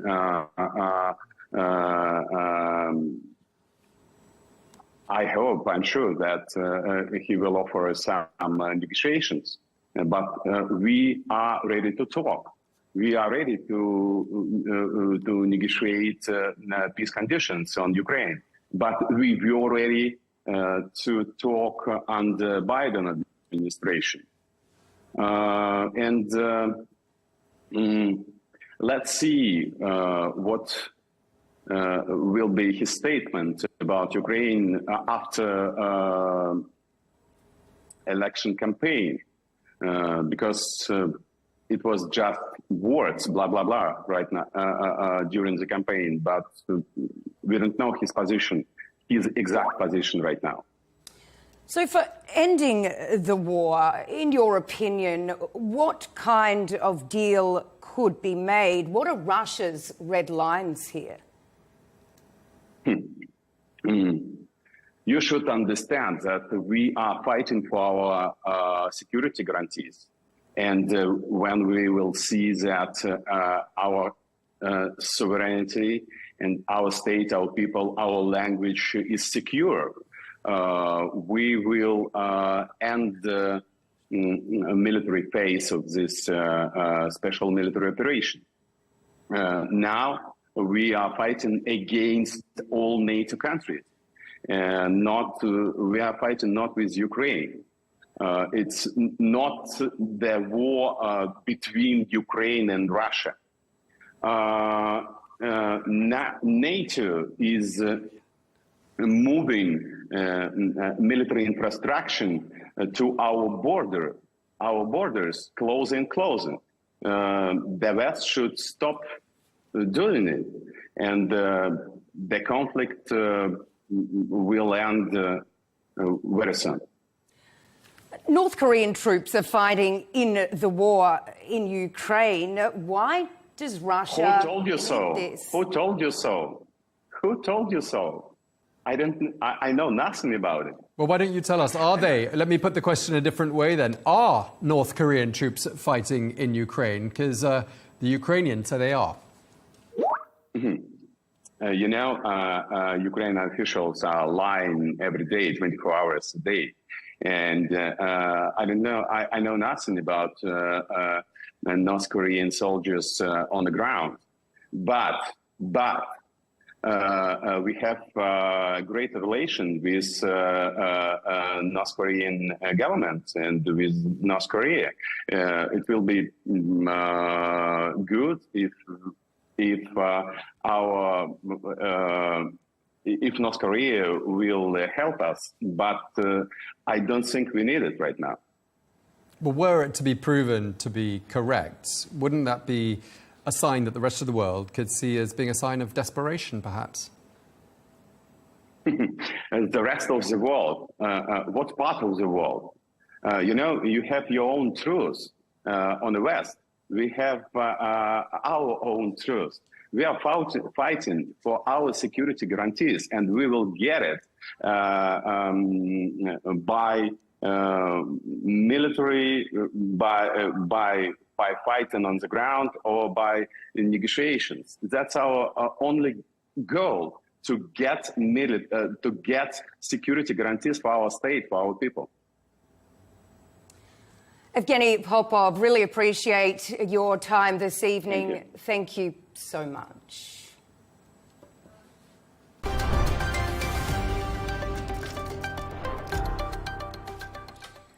So what will Trump's victory mean for America's so-called special relationship with the United Kingdom? The British Prime Minister Keir Starmer sent his congratulations to Donald Trump, who said he looked forward to working with him in the years ahead. But Mr. Starmer's government haven't always been so complimentary about the comeback president. Well, let's speak now to the former British ambassador to the United States, Sir Nigel Shimwell. Thank you very much indeed for speaking to us, Sir Nigel. We've heard from the British Prime Minister, who said, quote, "I know that the UK-US special relationship will continue to prosper on both sides of the Atlantic." I want to get your opinion on this. Do you think that relationship is going to remain special? I think it'll remain close. I think that Trump actually has quite a benign view of Britain, probably a theme park view. He loves the history, and he certainly loves some of our real estate. He loves our royalty. And there are aspects of contemporary Britain which he clearly admires. So in one sense, I think that, that there's a reasonable prospect of a close relationship. It's also the case that in looking around Europe and in looking around the world, in Keir Starmer, he has someone who has a very big majority himself, and will have a long period in government ahead before the next election, another 5 years. So he'll have to deal with him. He knows that he's dealing with a stable government in the UK. They're not soulmates. This isn't a match made in heaven, but it's the job of every British Prime Minister to make the most of it. And we don't vote in American elections and have to deal with the consequences. So I think it's going to be a bumpy ride. But there is a lot that the UK is involved with internationally in areas where the US will have to continue to be active, despite that sense of Trump wanting to pull America back to some extent from its international commitments. So I always hesitate to use the word special relationship. It's quite a loaded term. It conveys a relationship which started a long time ago in a different era in the Second World War, where Britain and America together disposed of much more power than they've done for quite a long time. And Britain's relative power in particular has obviously decreased quite a bit in that time. But I do think that as you look around the world and look at America's other allies, the UK has as extensive, productive, operationally close relationship as anyone else. So it's important to look at it and important to hang on to as much of it as we can. A little earlier in the programme, we spoke to Elon Musk's father, Eroll Musk, who was quite scathing of the British Prime Minister and said that he had put the United Kingdom on a stairway to hell. And he's obviously quite close to the inner circle of Donald Trump. And this is going to be a really big test, isn't it, for a Labour government? The inner circle of his son, if I may say so. I mean, his son has been very critical of Keir Starmer and his government. Yep. Has, picked fights with a number of people. So I need a bit more evidence to say that's coming from the centre of the Trump circle. But who knows? Who knows? But this is, isn't it, going to be a big test because, the last Trump presidency was at a time of a Conservative government in the UK. Do you think there are going to be some trust issues, perhaps, given that they are not exactly aligned when it comes to ideology? No, I think those are issues to get over. But look, Keir Starmer spent 2 hours with Trump in New York in September, deliberately. He knew all about Trump. Trump knew all about him. All those comments that British Labour politicians made in opposition about Trump were known at the time. I think that will, for the most part, go away and will be consigned to history. No, I quite accept, but I think the big issue is the gap in policies between the two sides. There'll have to be an attempt to try to bridge them. On trade, for example, it's going to be very, very difficult for the UK and Europe if Trump goes ahead with his plan to slap on tariffs of between 10 and 20% on European countries. There will no doubt be differentiation between them. Will the UK get affected in the same way as the other European countries? Will there be an attempt to divide and rule there? But going back to what you said, I mean, the last time round, it wasn't as though Trump dealt with us on the basis of equality and respect. He interfered in our politics. He talked a great deal about a sweetheart deal on trade between the UK and the United States, which never came about. So that never materialized.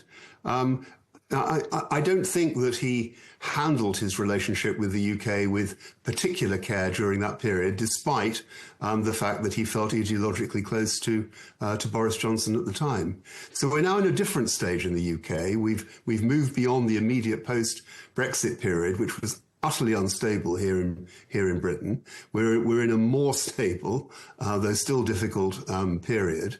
And I think that Trump and his people will have to step back and work out whether they try to form a relationship with still the sixth biggest economy in the world and the country with, in Europe at least, among the most potent foreign policy, diplomatic and intelligence assets.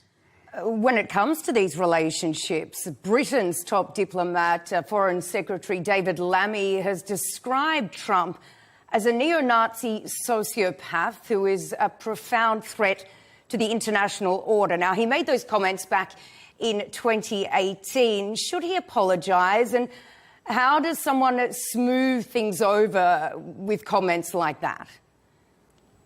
Well, I don't think he will apologise, and I certainly wouldn't recommend that he should. I think you should just regard those as part of the time when Trump was very, very involved in promoting, for example, a view of Brexit, which David Lammy and his party opposed, and which even Boris Johnson in the end didn't take up. I think Trump was advocating for a no deal between the UK and the European Union, a complete blowing up of the relationship between Britain and Europe.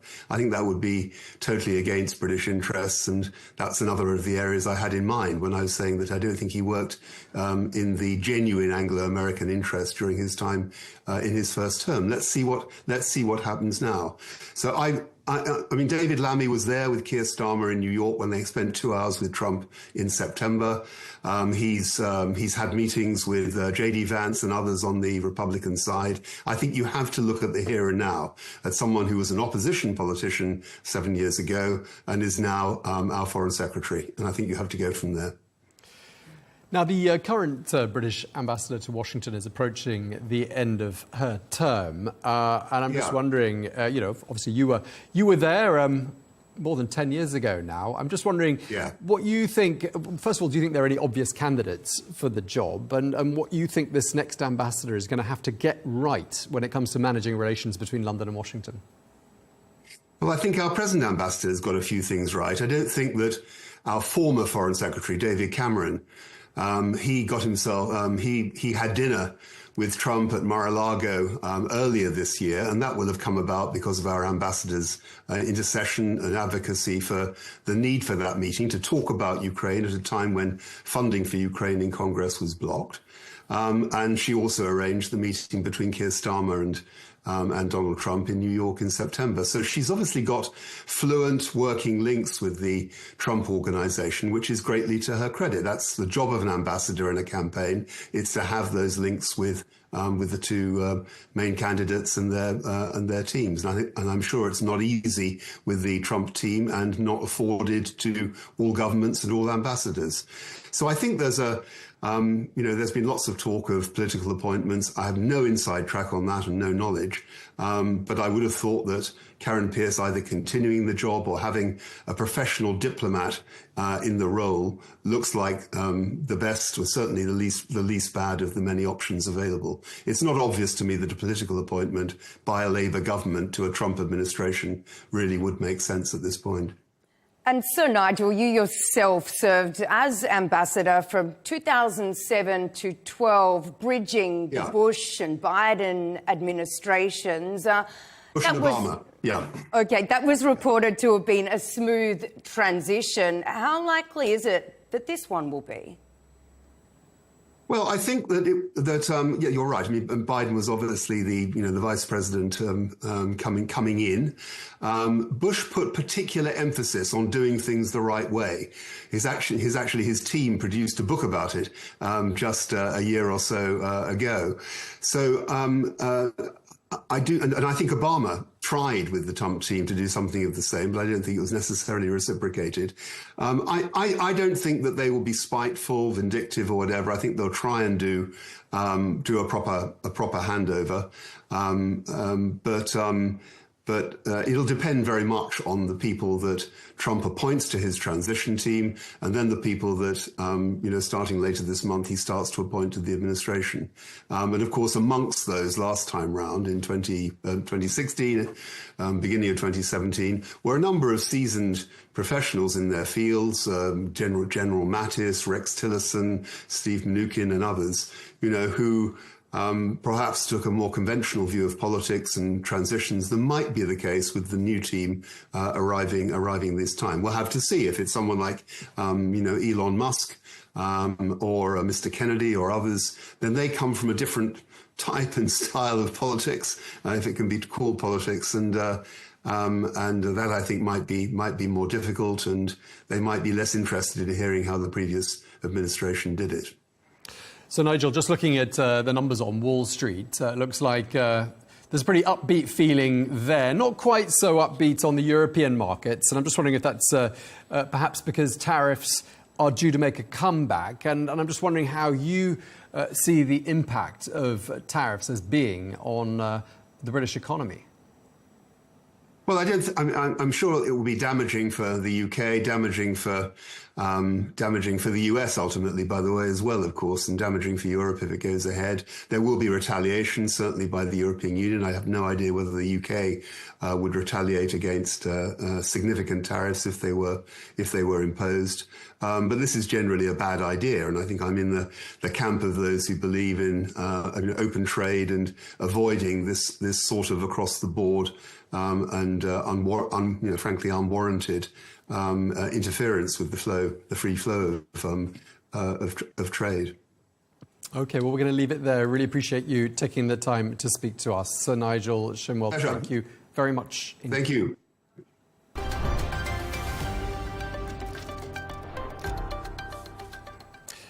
Let's get a quick recap of the day's main events.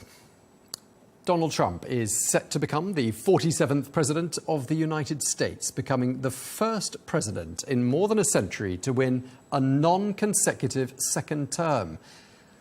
Election night saw him significantly exceed expectations, securing wins in key battleground areas. Well, the victory marks an extraordinary comeback for Trump, who lost the White House to Joe Biden in the 2020 election and comes after one of the most hostile campaigns in modern US history.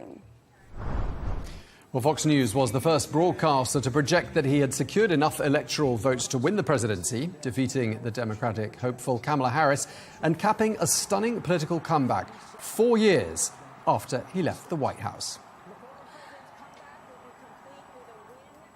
Taking to the stage a short time after the announcement, Donald Trump thanked his supporters, describing it as the greatest political movement of all time. America has given us an unprecedented and powerful mandate. We have taken back control of the Senate. Wow, that's good. And the Senate races in Montana, Nevada, Texas, Ohio, Michigan, Wisconsin, the great Commonwealth of Pennsylvania, were all won by the MAGA movement. They helped so much. Frankly, this was, I believe, the greatest political movement of all time. There's never been anything like this in this country, and maybe beyond. And now it's going to reach a new level of importance because we're going to help our country heal. We're going to help our country heal. We have a country that needs help, and it needs help very badly. We're going to fix our borders. We're going to fix everything about our country. And we made history for a reason tonight, and the reason is going to be just that. We overcame obstacles that nobody thought possible, and it is now clear that we've achieved the most incredible political thing. Look what happened. Is this crazy? Yes, I want to thank the American people for the extraordinary honor of being elected your 47th president and your 45th president. And every citizen, I will fight for you, for your family, and your future. Every single day, I will be fighting for you, and with every breath in my body, I will not rest until we have delivered the strong, safe, and prosperous America that our children deserve and that you deserve. Many people have told me that God spared my life for a reason.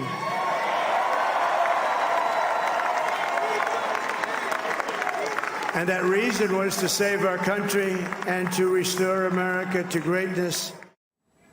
Donald Trump speaking there. Well, the president-elect also discussed the Tesla CEO Elon Musk and the former independent presidential candidate Robert F. Kennedy Jr., who withdrew from the race in August. Well, both men are expected to assume roles in the White House after Donald Trump's inauguration. Let me tell you, we have a new star. A star is born, Elon. Now he is Robert F. Kennedy Jr. He came in.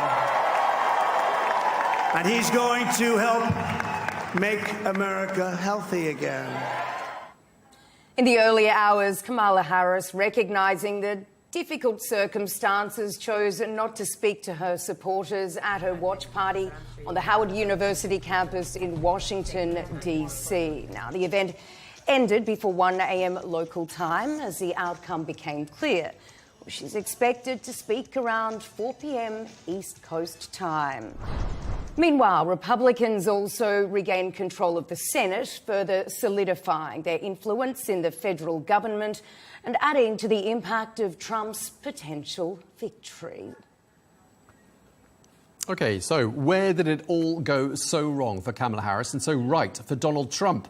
Well, let's bring in two guests. We've got David K. Johnson, Pulitzer Prize-winning journalist and the author of It's Even Worse Than You Think, What the Trump Administration is Doing to America, and also The Making of Donald Trump. Two books there. We're also joined by the Republican strategist and political commentator, Scotty Nell Hughes. Thank you both very much indeed for joining us. Now, Scotty, let me turn to you first. Despite everything they said about him and everything that happened, the polls, the rhetoric, the court cases, Being a convicted felon, assassination attempt, Trump has done it again. What did he get right? Well, he got right was his message. He understood that Americans today did not feel better than they did 4 years ago at the end of his term. And he understood that he needed to once again communicate that effectively, that he was going to be the person to fix the problems that was created by the Biden-Harris administration. And he was, regardless of all these other sort of side circuses that the Democrats continue to try to make as the headlines, it ultimately came down to when people went into the polls that they felt like their money was better off underneath Donald Trump. They felt that their national security was a lot more secure under Donald Trump, and they themselves felt like that they had a better chance for their children and their families to have the American dream under Donald Trump than they did. And it was very hard for Kamala Harris to distance herself from the administration and the policies of the last 4 years, because she was right there a part of them. OK, David, let's turn to you. Clearly, Donald Trump's appeal endures. We can't dispute that when you look at the numbers. He's getting that second term. Why do you think that is? And what do you think this says about modern America? Well, Donald is a tremendous communicator. There's a reason that I call him the greatest con artist in the history of the world. And he knows how to find a message that will appeal to people, and he's very good at it. And the results yesterday show how successful he was. What's bizarre about them is that, in the words of The Economist, the American economy is the envy of the world. We've had more jobs created in the last 4 years than under every Republican president, including Donald Trump, back to 1948. The U.S. economy is just doing incredibly well, but Donald has persuaded, with the help of some news organizations that are notorious for their mendacity, that we're in a recession. He claims that all the new jobs have gone to illegals and other things that are just not supported by the facts. But, you know, people vote based on how they feel, and Donald has brilliantly captured that in this campaign. The other thing I'd point out is there was a big increase in I don't care votes. 21 million fewer people voted yesterday than voted 4 years ago. That's a significant drop from around 154 million voters to around 20 million. That is less than that. OK, thanks for that. Scotty, let me turn back to you and ask you, by all means, do respond to any of the comments made there, in particular that Donald Trump is a con artist there, in David's words.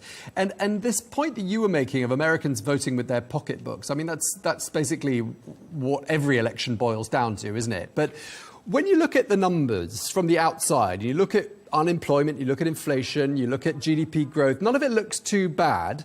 In fact, it looks quite good. I think quite a lot of countries would be quite envious. But clearly there's a massive mismatch between those numbers and perception on the streets. Why do you think that is? Well, because I think the American people and the world should know that those numbers have been absolutely manipulated by this administration. Case in point, they used the benchmark, the starting off for all of their numbers, to be when the global economy and our state was in a pandemic. It's really easy to grow when you're at the very bottom levels. Of course, your numbers can grow. If you look at the realistic numbers of what the Biden administration has done, I think that's why the American people do not buy the fact that, you know, the Biden administration, Harris tried to show that this was this great economy that we're living in. And it's absolutely not true when you're coming out of the grocery store spending $150 and carrying just 2 grocery sacks of eggs, bread, and sugar.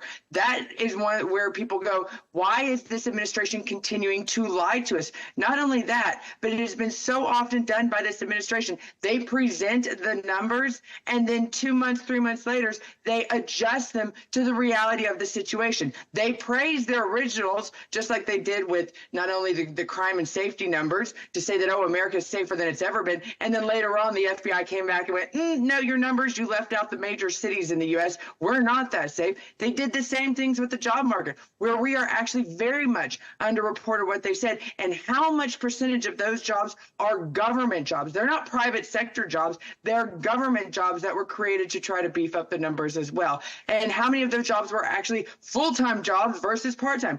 The numbers have been manipulated underneath this administration so much that the American people do not trust what is coming out of this administration. And that's why we saw demographics that normally would never look at the Republican Party, look at them yesterday and go, I need to build trust back in my American faith in the American government. And I'm going to have to do it underneath Donald Trump because I cannot trust this administration any longer. OK, David, how do you respond? The Biden administration, the Democrats, they cook the books. They fib about unemployment rates. They botch the numbers with regards to crime. How do you respond? This is malarkey, to use Joe Biden's phrase. I work with the official government data all the time and have for decades. The government makes revisions. They are standard and routine. There's been nothing out of the ordinary. We track the number of part-time jobs, and we know how many people hold 2 jobs, for example. And the data is very clear. This is an incredibly robust economy. And one of the interesting things some surveys have turned up, not political polls, but surveys, is many people say that they think that they're doing badly, but everyone around them is doing well. And I think this has to do with the messaging that Donald Trump and people who support him, who have little regard for the facts, have successfully foisted onto the American public. I mean, I've literally talked with several dozen people in the last month who say the United States is in a recession. The stock market doubled in the last 4 years. That's unheard of. 15 million jobs in the last 4 years. There's exactly zero evidence that the administration has mucked with the numbers. These are done by paid professionals. And yes, there are revisions. There are always revisions to the data. That's part of what tells you there's integrity in the data. We operate a huge operation in the United States to gather this data, which business relies on. OK, Scotty, feel free to respond. Anything you'd like to add to that before we move on to the next point? Well, obviously, that's just not true. And the revisionist numbers were not just a couple thousand, it was a couple 100,000. And that is why the American people did what they did yesterday. Listen, Democrats, instead of sitting here and going after Donald Trump, and that's the response I was expecting today, the majority of Democrats have actually looked at each other and said, what did we do wrong? Why does the common man, the American worker, no longer feel like we're the party that they can identify with? Something that blue-collar workers have identified with the Democrats for decades. They've done a great job. And you know what? The GOP has done a horrible job with it. But Donald Trump, the man, has come in and said, no, I can actually help you. And he's done it in the past underneath his administration. People remember that. And so that is the promise that he is going to have to. People will hold him accountable for that in these first 100 days. They're going to have to see some of the regulations that the Biden-Harris administration put in that basically strangled small business, strangled our individual solo farmers here in the country. They're going to have to see some of those just absolutely binding laws be taken away, so that once again the American economy can be a free economy again and can grow on its own organically and not be this self-inflated by the U.S. government, something that they've become used to, that unfortunately our economy's been used to for the last 4 years. David, when your party does a post-mortem, it's probably a little bit... Not my party. I'm not a Democrat. Okay, when the professor, I'm an investigative reporter. Sorry, when the Democratic Party does a post-mortem and there's a bit of an analysis as to what went wrong, do you think they're going to say perhaps our campaign wasn't about real people enough? It wasn't about those real concerns that people have, affordability of food, putting food on the table, struggling families? Or do you think it will be more about wrong candidate, wrong running mate? What do you think some of the conclusions might be? Well, I think it's going to take some time for the Democrats to analyze and figure out what went wrong here and why 21 million fewer people turned out to vote, indicating they were turned off to both of these candidates.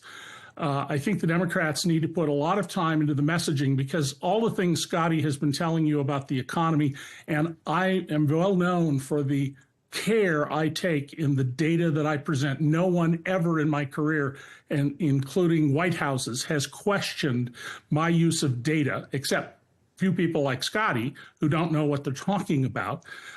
We have an incredibly strong economy, but people don't feel that way. I don't question that people don't feel that way.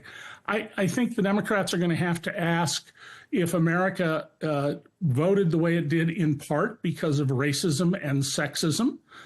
Clearly, that's got to be a factor, but I don't know how much of a factor it is across the country. In urban areas where you have all kinds of different people living together, Kamala Harris did much better. So I think there's some credence to that argument.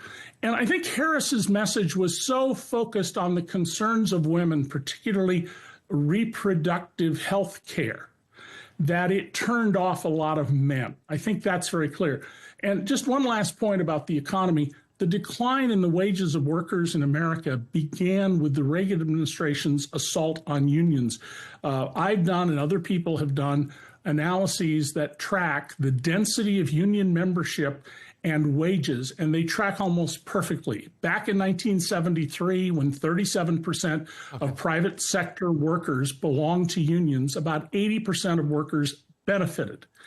And so for anyone representing either the MAGA movement or the Republicans to lay this at the foot of Joe Biden, the most pro-union president in history, he actually walked a picket line, then that's just fact-free and absurd. But that's one of the elements of the MAGA movement that's very important. Donald Trump is a convicted felon. He's facing other criminal charges. I have documented over the last 36 years, and I was the first person to ever write about him becoming president in 1988, All right. 36 years. David, we're nearly at the end. We're nearly at the end of this conversation. Just want to give Scotty the last word because she's been quiet for the last couple of seconds. Sure. A golden age for America. That's what Donald Trump is saying. What's he got in mind in 30 seconds? He's actually got putting America first once again, that agenda. It was unfortunately stumped probably by his own party during his first term. He's coming in here actually knowing what he's doing. He's not just a businessman. Now he knows how politics works. And I think he's going to be there to represent all Americans, including the very disillusioned, non-independent journalists that I'm on with today. All right. Thank you very much indeed. Scotty Nell Hughes, you've had the last word. David K. Johnson, I'm really sorry we're out of time. Really appreciate you both taking the time to speak to us.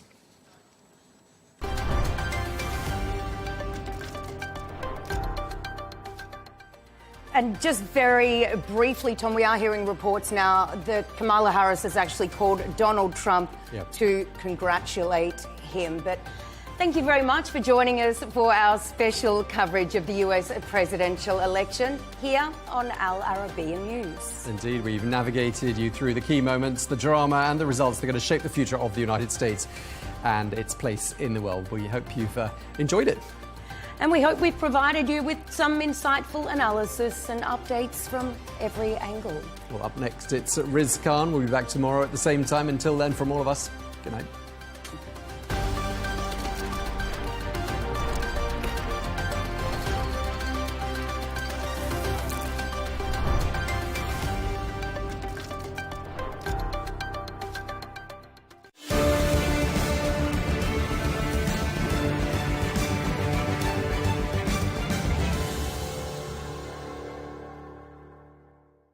Hello, I'm Riz Khan. Welcome to this special US election edition of the show.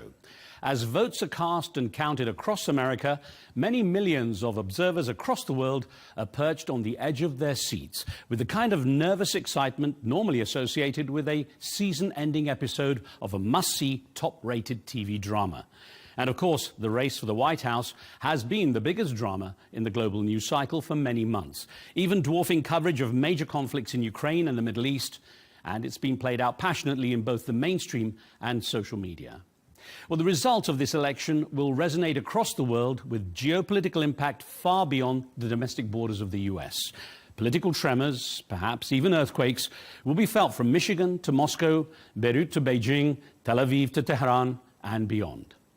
We'll start in the US in an area that could have a profound impact on the entire election result. Michigan is a key swing state and has the largest Arab American population in the country. So will either of the presidential candidates address their concerns?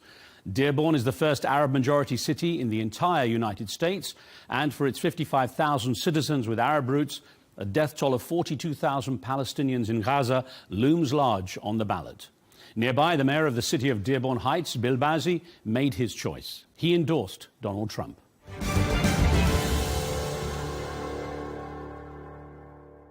Mayor Bauzi, welcome to the show. Now, the city of Dearborn Heights is a special place in terms of its community. Tell me a little bit about it.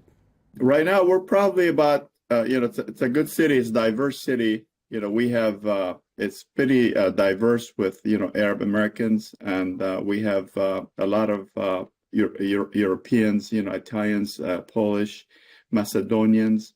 We have Hispanic, African Americans in the city. So it's pretty diverse. It's a good city. It's prospering, and there's a lot of things, a lot of great things happening here. So I'm proud, honored to be the mayor of this city. Why has it become such a significant place in this U.S. election?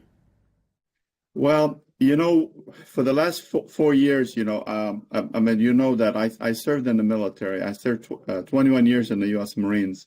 And I'm always about trying to do the right thing, for first, our country. I sworn in several times to defend the Constitution of the United States, foreign and domestic. And when this election is very critical election for not just for the United States, but for the world. And for the last 4 years or so under the current administration, we've seen nothing but nothing good. Everything we're seeing is not good for this country or for the world. How have the people in the area responded to having the spotlight shone on them so directly? Like everything, I always say, if you can't please everybody, and if you try to please everybody, you don't please anybody. And a lot of, I'm getting a lot of great feedback. A lot of people came up to me. They said they're proud that I made that decision. We're putting the city in good spotlight, just to show that, hey, we will speak. We will voice our opinion. We will voice our thoughts, and that's some of the feedbacks that I'm getting. And I'm getting a lot of great feedbacks that not just for the decision that I decided to endorse President Trump, but also that have a community leader that actually speaks out and just say that what a lot of my constituents are feeling. Now, during an election campaign that's been so divisive at a national level, how hard has it been to maintain unity among the population? Well, it's pretty hard right now. This is one of the most critical time in our history, not just, for this country, the world, but also for our city, because a lot of, you have few people are divided, they want to go Green Party, a few people want to go with the current administration. But I think once this election is over, we all need to work together, try to bring the community back together. So then what would you expect from a second term of a Donald Trump presidency? Well, President Trump actually, so when he was the president, our economy was much better. It was prospering. The cost of living was much lower. And, the most important part, the peace. And we need stability. When you don't have stability anywhere, especially in the United States, the whole world is looking at us. They're looking at our leadership, and they want a good commander-in-chief. And I think Mr. Trump will be the great leader, great commander-in-chief. Then it will hold everybody accountable. Well, presumably that's why you've endorsed Donald Trump so wholeheartedly for this election. How have the people of your city reacted to your decision? So I've been reaching out to a lot of people. A lot of people have been reaching out to me. Obviously you're not going to get backings from every person in the city, but the majority of the people that I talked to, people that reached out, and this community is not bashful. They'll reach out to you if they don't like something. And usually the people that like something, they don't respond, because they know things are going well. They don't respond, or they don't make their comments heard. But the people who are negative, the first to voice their opinion. But I can tell you a lot of people have been reaching out, a lot of positive feedback I'm getting.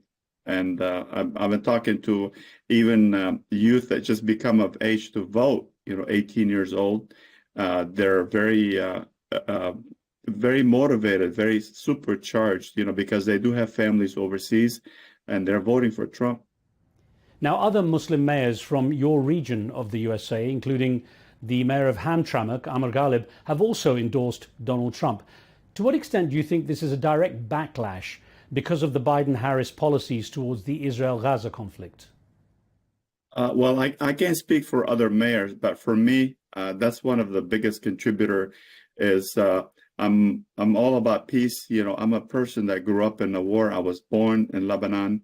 I was raised in Lebanon to about 12. You know, we immigrated to the U.S. because of the war, because of the bombardment. You know, I've seen the ugliness of the destruction, the death in the street. You know, it was very, very traumatic, you know, for a 12-year-old. And it's, you know, that's one of my biggest decisions. My biggest decision was that, you know, to vote for Trump, because that killing and everything going on in the Middle East right now is giving a lot of people flashbacks to when they were like myself, you know, when we lived in the Middle East.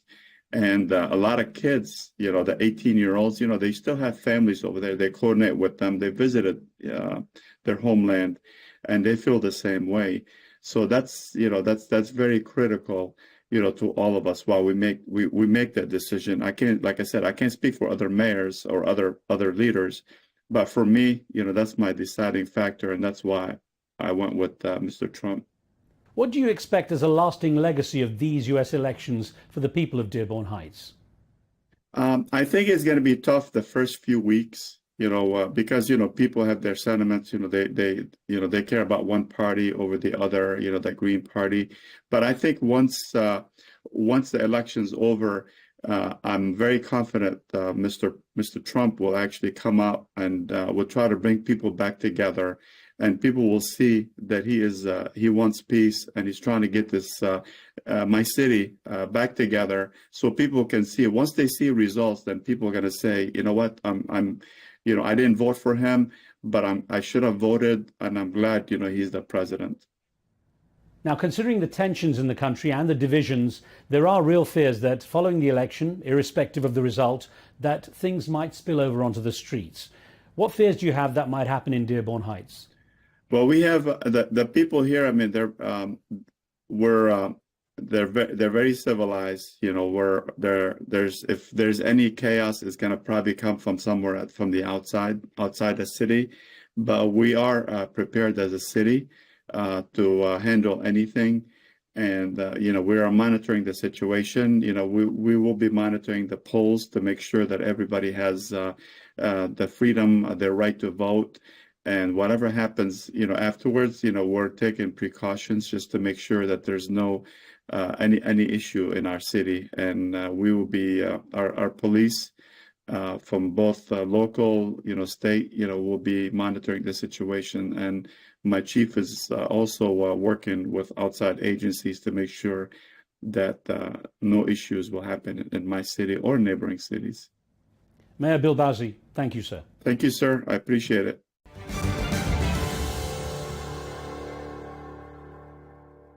So we've heard the thoughts of an Arab American mayor in the US. Next, we'll hear the thoughts of an Israeli hostage negotiator and campaigner for peace in Gaza, Gershon Baskin.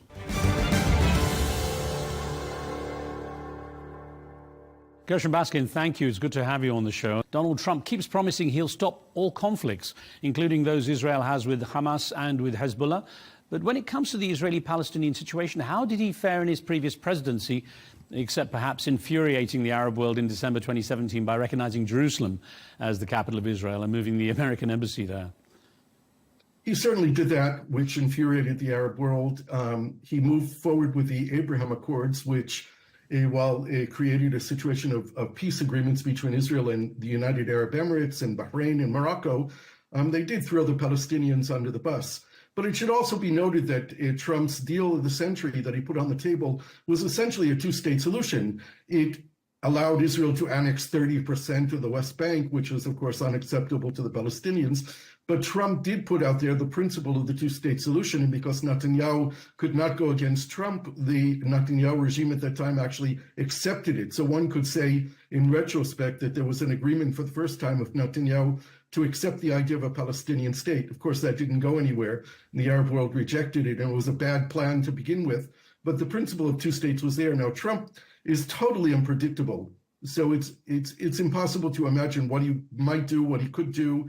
And when he says this war has to end, it could be a blanket green light to Israel to continue bombing Lebanon and bombing Gaza and bombing the West Bank. Who knows what Trump would allow to be done? Well, considering what you've said, and despite the major decision on Jerusalem, Arab Americans now seem to be backing Donald Trump for his presidential candidacy in far greater numbers than many might expect. Are you surprised, and why do you think that is? Well, I'm surprised if American Arabs vote for Trump. I know that the big issue for a lot of American Arabs is that they may not vote at all, and that is a sense of vote for Trump. I can't understand how any American Arab could vote for Trump. He's a racist. He's against minority groups. He wants to throw unregistered immigrants in the United States out of the country. And I think that American Arabs, American Muslims will suffer from the racism of another Trump regime. We saw it in the past in one of his first policy decisions when he was president was the Islamic ban, the ban on Muslim entry into the United States. So I think that every American Arab should be very careful thinking about voting for Donald Trump. I think it endangers them. I think it endangers the Middle East. It endangers the world. Well, it's interesting because going to that two-state solution thing, Donald Trump, contradicting his previous position, has more recently stated publicly that he doesn't want, or he doesn't see a two-state solution working. And that's getting in cheers, of course, from American Jewish and Christian leaders who support the idea of a greater Israel that effectively takes over the existing Palestinian territory. So how will that equation ever be balanced? I can't be, because Donald Trump is unpredictable. He can say one thing one day and completely the opposite the next day, and no one questions him on it. We have no idea how he will act if he does re-enter the Oval Office. We see him cozy up to dictators around the world and go against the allies of the United States in Europe and around the world, against the Ukrainians in favor of the Russians. The man is unpredictable and dangerous. How is he managing to woo the Arab American community? I mean, Donald Trump also recently wrote a letter to the Lebanese American community saying he would, quote, fix the problem caused by Kamala Harris and Joe Biden and stop the suffering and destruction in Lebanon. I'm just wondering, from your perspective, how has that been able to convince Lebanese Americans that he's the one to vote for in this election? I have no idea. You really have to ask them. I don't understand it at all. I think that he would give Israel the license to continue bombing Lebanon wherever Israel wants to continue the flyovers over Lebanon. Even if they go back to an agreement based on UN Security Resolution 1701, Israel is demanding the right to continue to enter Lebanon whenever they want, whenever they see fit, and to continue their flyovers, violating Lebanese sovereignty. And I think that Donald Trump would probably give Israel a green light to do all of that. So I would say to Lebanese Americans, beware. Know who you're voting for. Know what this man is capable of doing. Decades of working in trying to get this peace process move forward. You're, of course, very familiar with the Israel-Lebanon axis. And quite often, Iran is brought into that equation as backing Hezbollah and so on. And it's almost like now, painting that specter of Iran in all of this. So what are the consequences of Israel's continued military campaign there on the potential for a wider conflict that might draw in the US? And is that even a factor being considered by American voters? I don't think it's being considered by American voters, but it is still very dangerous. And the situation here is very tense with Iran. Iran attacked Israel with ballistic missiles at the beginning of last month. Fortunately, those missiles were shot out of the air by our neighbors, by the United States, by Israel itself, and there were no casualties from 181 ballistic missiles that were shot at Israel. The Israeli response was a measured response in that they didn't seek to hit civilian targets or the energy infrastructure or the nuclear targets. And as such, it could be a hold and wait period unless there's going to be another Iranian response. Now, Ayatollah Khamenei has said that there will be another response, but we don't know if it's empty words or there will be a response. This whole situation between Israel and Iran could be calmed down for the moment. But the most important thing is to get the war in Gaza over and to get the war in Lebanon over. That's what's inciting the rest of the region for a much more dangerous escalation. Right, and perhaps the Arab American voters see that there is that prospect if Donald Trump wins, because he keeps saying he will stop all conflict. Now, what do you think would happen, Gershon, if Donald Trump wins and nothing changes? Would there actually be any consequences?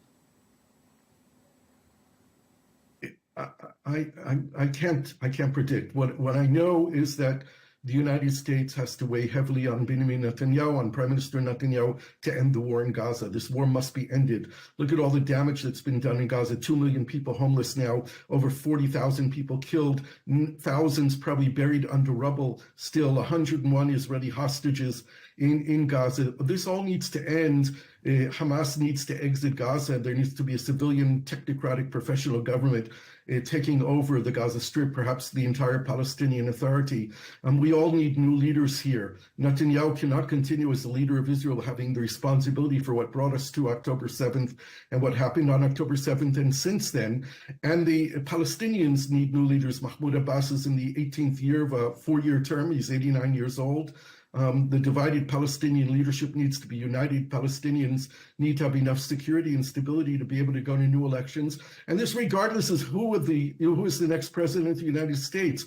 We need to make sure that this war is the last Israeli-Palestinian war. We need the help of the United States, regardless if it's going to be Harris or Trump, to enable us to do that. We need pressure from the United States on Israel to end its belief that the solution is military, because there are no military solutions here. And we need the United States to use its influence over Israel, because only the United States has enough influence over Israel to make Israel make a policy shift like that, with recognizing that there can be no military solution here. We need to get back to diplomacy and a political solution. There's been a broad consensus the Israeli Prime Minister has no issue with ignoring the requests of the US leader nowadays. And would that change with whoever's in power?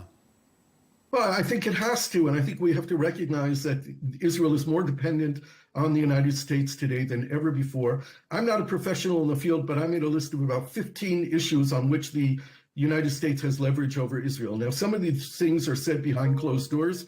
Some of them, when they're said out in the open, make Israeli politics shake. We call back to Henry Kissinger, who just used the word reassessment of American policy toward Israel. It shook up Israel. Or James Baker, when he was Secretary of State, who said, this is the phone number of the White House, call me when you want to talk to us. That shook up Israeli politics. It led to the election of Yitzhak Rabin and the throwing out of Yitzhak Shamir. So there are things that the Americans have. The doomsday weapon, which I don't think that they would use, is stopping to arm Israel entirely. But there are many things that the United States provides Israel with, including a political cover in international forums like the United Nations Security Council, which doesn't always have to be there. Now, we have a window of opportunity still from November 6th until January 20th, when President Biden can actually be, as a free agent, use the power of the presidency to apply pressure on Israel, on Netanyahu, to end this war. This is on the condition that Hamas puts a deal on the table that's acceptable, which is ending the war and bringing the Israeli soldiers out of Gaza, releasing an agreed number of Palestinian prisoners, releasing all the hostages from Gaza, and Hamas agreeing not to be the government in Gaza on the day after the war. Now, I know Hamas has told me that they're willing to do all of this. They need to make it official. They need to tell the mediators in Qatar and in Egypt that they're willing to put this deal on the table. And on November 6th, Joe Biden, regardless of who wins the election, is a free agent. And we've seen at least 2 American presidents in the past change their policy on Israel after Election Day. Barack Obama and even Ronald Reagan, who began a dialogue with the PLO after Election Day. Thank you very much. Look forward to speaking with you again. Thank you.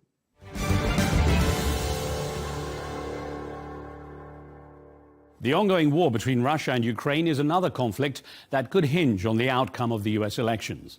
During the presidential debate on TV, Donald Trump refused to say whether or not he wanted Ukraine to win, and instead he repeated his claim that he could settle the war in 24 hours. His rival Kamala Harris has spoken about continuing US support for Kyiv. To consider the consequences of the election on the war, my next guest is the former British intelligence officer Christopher Steele, whose dossier famously linked the 2016 Trump campaign with Russian electoral interference. He reveals more about that episode in his new book, Unredacted: Russia, Trump, and the Fight for Democracy.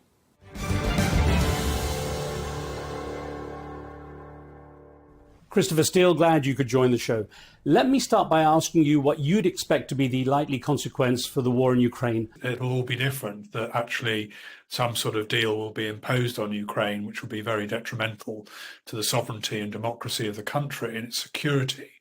And indeed, that will have reverberations around the world in terms of defending, standing up to bullies and to international autocrats in places like Taiwan and the Balkans.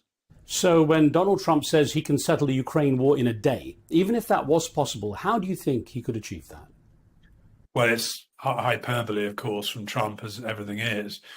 But Trump's concept of how this war ends is in a deal between him effectively and Putin. And Putin is in a position now where he has done extremely badly in the war and has not achieved any of his initial aims, which is a big surprise to all of us. In fact, although Russia has definitely an advantage on the Donbass battlefield at the moment, which is one particular region, it's hardly really moved forward much since the initial period of the invasion in 2022. And the one way in which Putin can get off the hook here, having lost between, it's argued, 500 and 600,000 killed and wounded, which is astonishing numbers, sort of 30 times the size of what they lost in Afghanistan, is for Trump to be re-elected and for an isolationist foreign policy to come into force in Washington.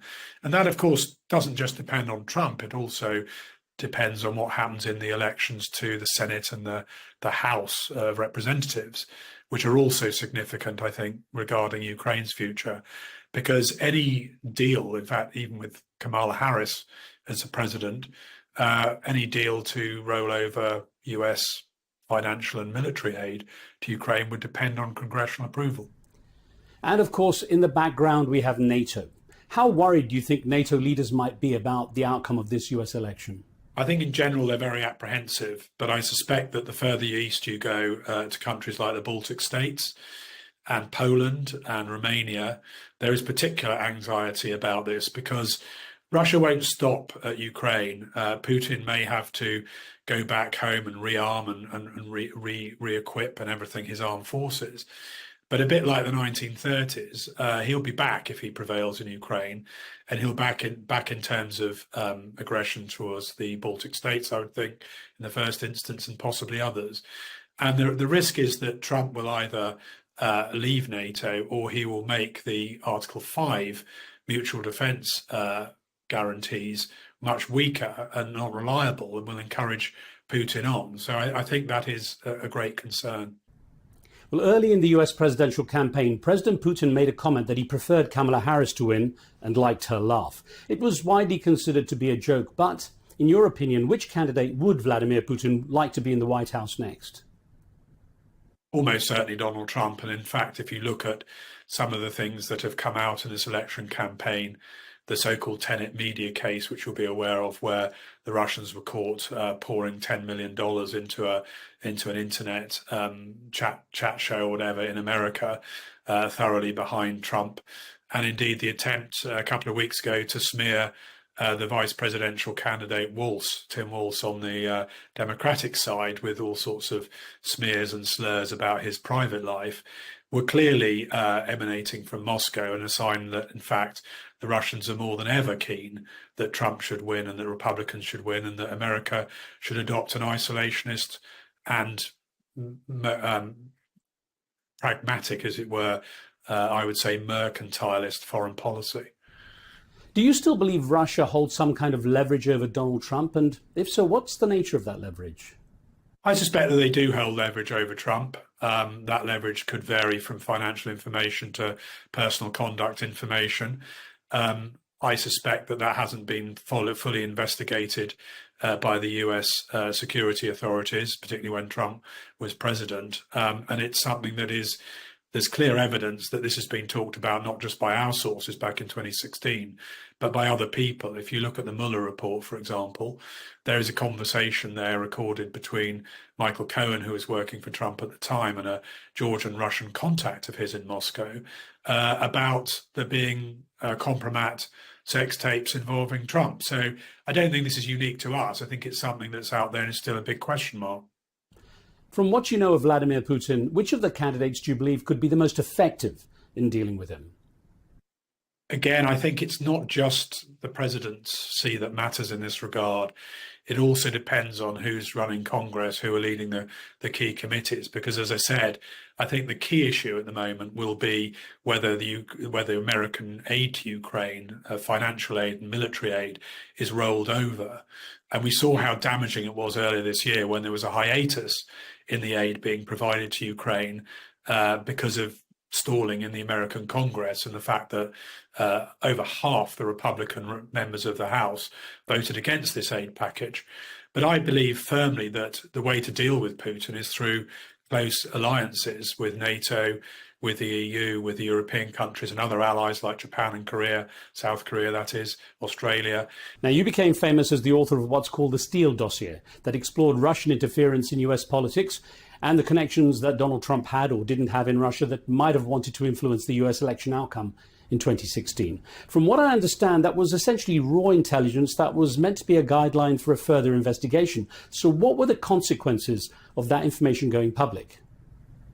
Multiple consequences, I suppose. The most serious, I think, was the impact it had on the sources that were used in the reporting. And as I say in my book that came out recently in the United States, Unredacted, two of those sources we've never seen or heard of since. And I think in general, we know that all of the sources that were exposed or potentially exposed as a result of BuzzFeed's decision to publish the dossier almost unredacted was that they all come under tremendous pressure. And as a wider consequence of that, I think, a deterrence for any other sources in Russia to come forward, not only to us, but also to Western governments and Western security and intelligence services to report on these issues, because it was clear that there was a risk that certainly the Republicans in the US Congress, the media and Trump might well expose them to retribution. What's the chance that the facts will ever be fully uncovered? It's a good question. I would say that we won't know the full truth of any of this, and it's broader than just Trump. It's also the truth behind the Litvinenko case, the Skripal case here in the UK, other cases of a similar sort. Won't happen until and unless the regime in Russia falls, that the Putin regime is expunged or is defeated. And that the files of the Russian security services become available to us. That is unlikely, but it's not entirely impossible. If you remember back in 1990 when East Germany collapsed and the Stasi files were made available, those that weren't destroyed, very interesting files that gave us a lot of detail, not just actually about what the East Germans were up to, but also what the Russians were up to, the Soviets were up to with them in East Germany at that time. And of course, ironically, one of the Soviet intelligence officers who was serving in Germany or in East Germany at that point was one other than Vladimir Putin. Now, as you say, you've written a book, Unredacted, Russia, Trump and the Fight for Democracy. And in it, you refer to what you describe as the dodgy dossier episode. How did it affect you personally? I think it's had both a good and a bad effect on me. It's not something I would have sought would be the publicity and the fame or the infame surrounding it. But I think two things. One, it's profoundly affected the security of myself and my family and my colleagues and so on. We have to be a lot more careful in what we say and do. We are subject to very significant cyber attack, for example, most of the time, and in our movements. But I think on the other hand, it has enabled us to have a platform to be able to talk to the media, talk to the public. It's rare for people of my background to have that position or that ability, and to transmit a message which is really one of warning that these countries like Russia and China, these autocracies, are determined to weaken the West and undermine our way of life. And sadly, the measures that we've taken against them so far have not been very effective. What do you believe to be Vladimir Putin's end goal? Do you think he sees himself as a modern-day czar, as some commentators speculate? I think he's an opportunist and more of a tactician, actually, than a strategist, and that's not untypical of an intelligence officer. And the other thing he tends to do is over-personalise international relations in looking at different leaders he meets and has interactions with. But I think his overall goal is obviously to consolidate his own corrupt wealth and that of his cronies, and the fact that they can transmit that wealth down to their children and their relatives and their mistresses and their wives and so on. But I think on a larger scale, and particularly in recent years, he's wanted to be someone whose legacy would be that he started to rebuild Russia's security space as was occupied by the Soviet Union by building out from the collapse, as he sees it, of Gorbachev's Russia, Gorbachev's Soviet Union, and playing a particularly crucial and central part in this, it's important to understand, is Ukraine, which he doesn't regard as having been a separate country at all or a separate people. And that's the fundamental problem when you come to discussing, for example, whether there can be any peace deal with Russia over Ukraine. Putin, it's important to understand, does not believe that Ukraine should exist as an independent entity, and probably thinks that at least 3/4 of it should be brought under Russian rule and Russian control, which is real anathema, of course, for those in Ukraine who have tasted some degree of freedom and the rule of law and other things in recent times. Ultimately, how do you think Russia will come out of this current conflict with Ukraine, and what could precipitate a solution? I think it's difficult to see any solution coming out of this that would be acceptable to Ukraine or the West, as long as Russia has the upper hand on the battlefield. I suspect that Russia will come out of this in the longer term very severely weakened and damaged. Russia was a power in decline anyway, economically and militarily, and in terms of its population and everything else, up at this point. And that has accelerated. Russia is vastly becoming a vassal state, really, of China. Putin has this fantasy, really, that he's equal partners with Xi Jinping and China, but he's not. And China will come to dominate Russia in times to come. And that will be very uncomfortable, I think, for Russia and Russian people who know that China is no friend of theirs and has, ambitions to expand its influence and its economy and its finances across the far east of Russia, which is a resource-rich area that the Chinese will need to draw upon in the future. You've been part of the traditional intelligence services, and I wonder, in an age of AI, social media-based misinformation and disinformation, and partisan mainstream media, what real relevance does the work of the intelligence community have anymore? I think it's hugely important, but not least for the reasons you're saying, because to have a intelligent, interactive human source who has access at the top of these regimes or near the top of these regimes is invaluable. And I've seen this so many times that an issue can be broken open by just one source, and it's hugely useful to the West. And of course, we saw it at the beginning of the Ukraine war, where clearly Western intelligence knew from its human sources in Moscow and elsewhere that this invasion was coming, it was going to be full scale, and was able to give the warning and prepare for it. Because autocracies rely upon surprise and shock to achieve their objectives. And I would say that that also applies to China's attitude and approach to Taiwan, for example, which will not be something that a journalist would be able to pick up on the streets or with their contacts. So I think that even signals intelligence, communications intelligence is not an interactive, intelligent way to go about it in the same way as human intelligence is, with all its flaws and its problems, is a vital part of our ability to understand particularly opaque autocratic regimes, and ones like Russia and China in which the leadership itself is in the business of lying to each other and deceiving each other. It's a very complex business, and human intelligence helps to understand it better. Christopher Steele, thank you very much for your time. Thank you for having me.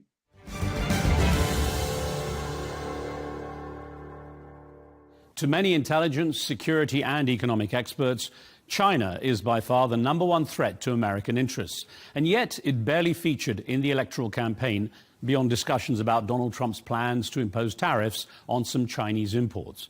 So why aren't the candidates focusing more on China? And who does Beijing want to win? Well, let's turn to a leading authority on such issues in the form of Martin Jacques, the author of the global bestseller, When China Rules the World.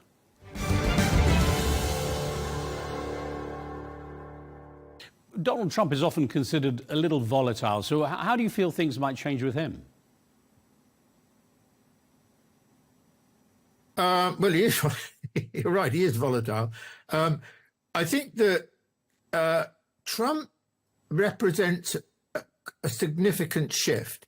I mean, of course, we've got to remember that Trump was the first guy the first president who started really the attacks on China and so on. But I think Trump's sort of strategy, his vision, is rather different in key respects to the Biden Harris position, in that Trump does not believe in alliances in anything like the same way. So what you have with Trump is a shift away from the paradigm of American post-1945 policies, with its emphasis on the alliances, NATO, what used to be CETO, and so on, and a much greater emphasis on the United States.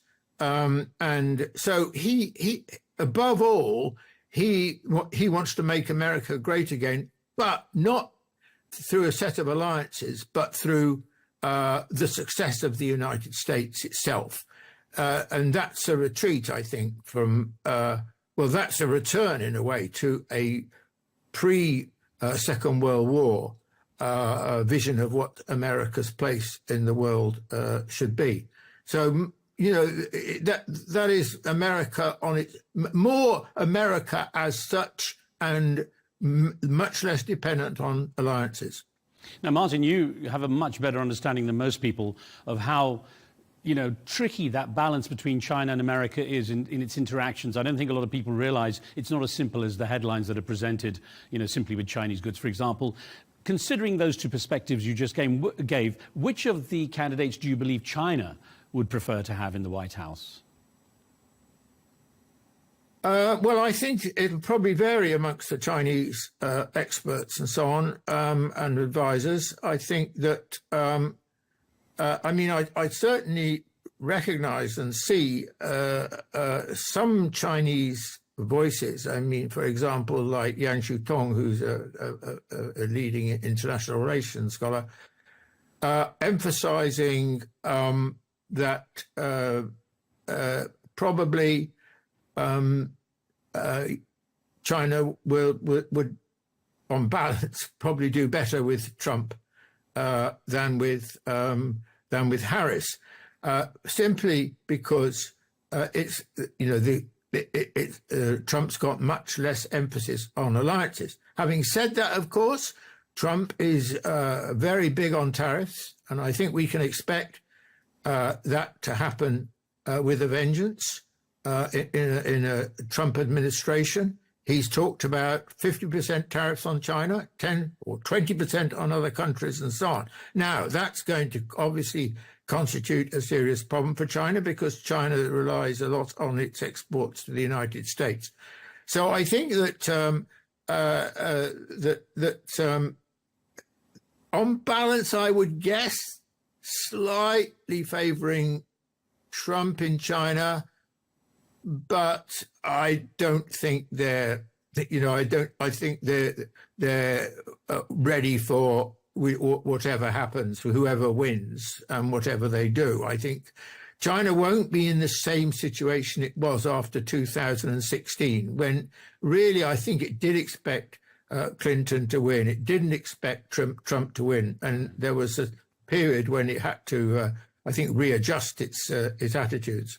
Now, trade issues aside, of course, there will be the issues of geopolitical tensions that the next president will have to deal with. And I wonder what you think China will do, for example, about Taiwan. How likely is it to take some decisive action during the next US presidency? And if so, what would be the outcome? Well, I don't think China will do anything rash. I don't think China will take military action and invade Taiwan. I think that it recognizes that would have all sorts of consequences, some predictable and the worst probably unpredictable. So I think that the talk in America, in Washington, D.C. about, they've given, she's impatient, he's given it a certain time to him. I don't agree with this. I don't believe this. They've waited a long time. So what's the big deal? They can wait longer than that. I think the only thing that would push them is if America formally recognizes Taiwan, or as an independent country, or Taiwan declares, as it were, independence. I think then that would put the whole situation into a new context. Now, we should remember that when Trump first came into the presidency, he did wobble, actually, on Taiwan. He obviously was not really familiar with the issue, and he was quite provocative, and the Chinese, I think, were very concerned about this. But after that, Trump's attitude towards Taiwan, he sort of allowed things to, more or less, to proceed in the way they had previously. One thing that a lot of people might be wondering is why the issue of China, considering this important relationship, has been so low in terms of visibility on the election campaign in the US. I agree. I think that is interesting. And I think it does tell us something important about the nature of the divisions between the two candidates in the United States, or more generally, the sheer polarization of American politics, which is, during the Cold War, we never saw anything like that in America. America was basically as one in broad sense, from the late 1940s of the Cold War up to 2016. And now it's so polarized that even, what is regarded and is presented as the common enemy by Trump and by Harris is actually, not being a major issue of contestation or argument, or we've got to do this or we've got to do that against China. I mean, China's there, they're saying the same kind of things, but it just hasn't had the same prominence. Why? Because America's so divided. Well, Martin, I look forward to digging into your expertise on China in more detail on this show in the future. Thank you for the time on this and giving us the perspective on the US election. Talk to you soon. Thank you very much. Thank you.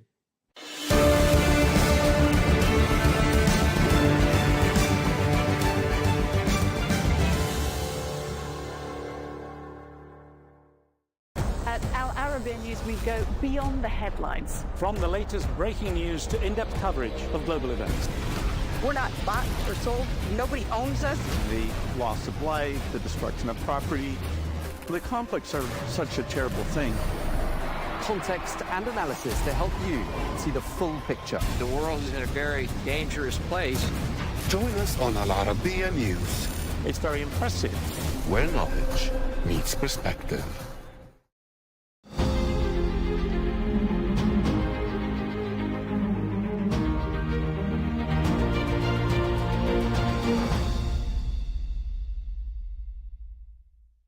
Your Royal Highness, I want to kick off by just kind of asking you to give us, in your mind, the greatest challenge that we're going to face in the short term when it comes to AI. Because at the end of the day, this is a service that people are using right now, as we know, mostly for fun, but this is going to become a part of our everyday lives in a way perhaps that most people don't realize. Well, I think it's such an honor for me to be here as well, talking about literally my favorite subject. I'm a technology optimist because I really do believe that with better data, we really can make some of the world's greatest decisions. But you're totally right. What are some of the things in the short term that we all should be thinking about to make sure that we are kind of a little bit more in control and can really feel like this sector is actually working for us, rather than feel like we're kind of marching towards, a 2001 Space Odyssey without that authenticity that we, that I think as consumers, individuals, and kind of thoughtful individuals need to think about. So one of the ways that I look at this is that the whole sector really needs to do a fantastic job at bringing people into the conversation. I think one of the reasons why I've been in Abu Dhabi and being a part of this conversation has been about looking at the Enact Majlis that His Excellency Dr. Sultan put together to think about this moment of sort of short-term need married to kind of the long-term potential and what that means for climate change and sustainability, and ask that opportunity to ask the best questions. So for me, what I learned and what I am learning through this sector is the fact that we're still at the very earliest stages. And if we all kind of find and focus on that moment of collaboration, we really can move the needle to get to this technology to where it really needs to go. But we need to have everyone's voice at the table. We need to have the energy sector, we need to have the AI companies, we need to have the individuals, but most importantly, we also need the consumers as well to come along on that journey with us, to really make to really move the needle, to make sure that everyone's getting what they need out of this. When I look at some of the opportunities in AI, I liken it sort of as it's a very big, powerful tool, but it's a solution looking for a problem. So we can actually reimagine the entire sort of moment, as it were, if we're prepared to kind of lean in, ask better questions. Sometimes you have to ask permission to clear up a misunderstanding. And this is one of the reasons why, moments like this and prepared to sort of create spaces for collaboration can make a big difference. What's your greatest concern there? Is it sort of the space between AI, obviously, hopefully a force for good? Is it mirroring us as human beings, our intelligence, or it's going beyond it? Because the question is, we're imperfect. And of course, we would not want a tool to create even more imperfection. So what keeps me awake at night in terms of is the fact that AI really does need sort of the intelligence that we need to gather really does need to be sort of equal representatives. And so one of the areas that I really want to focus on in this sector is actually promoting really positive leadership for a lot of these companies, including some of the most amazing women in technology.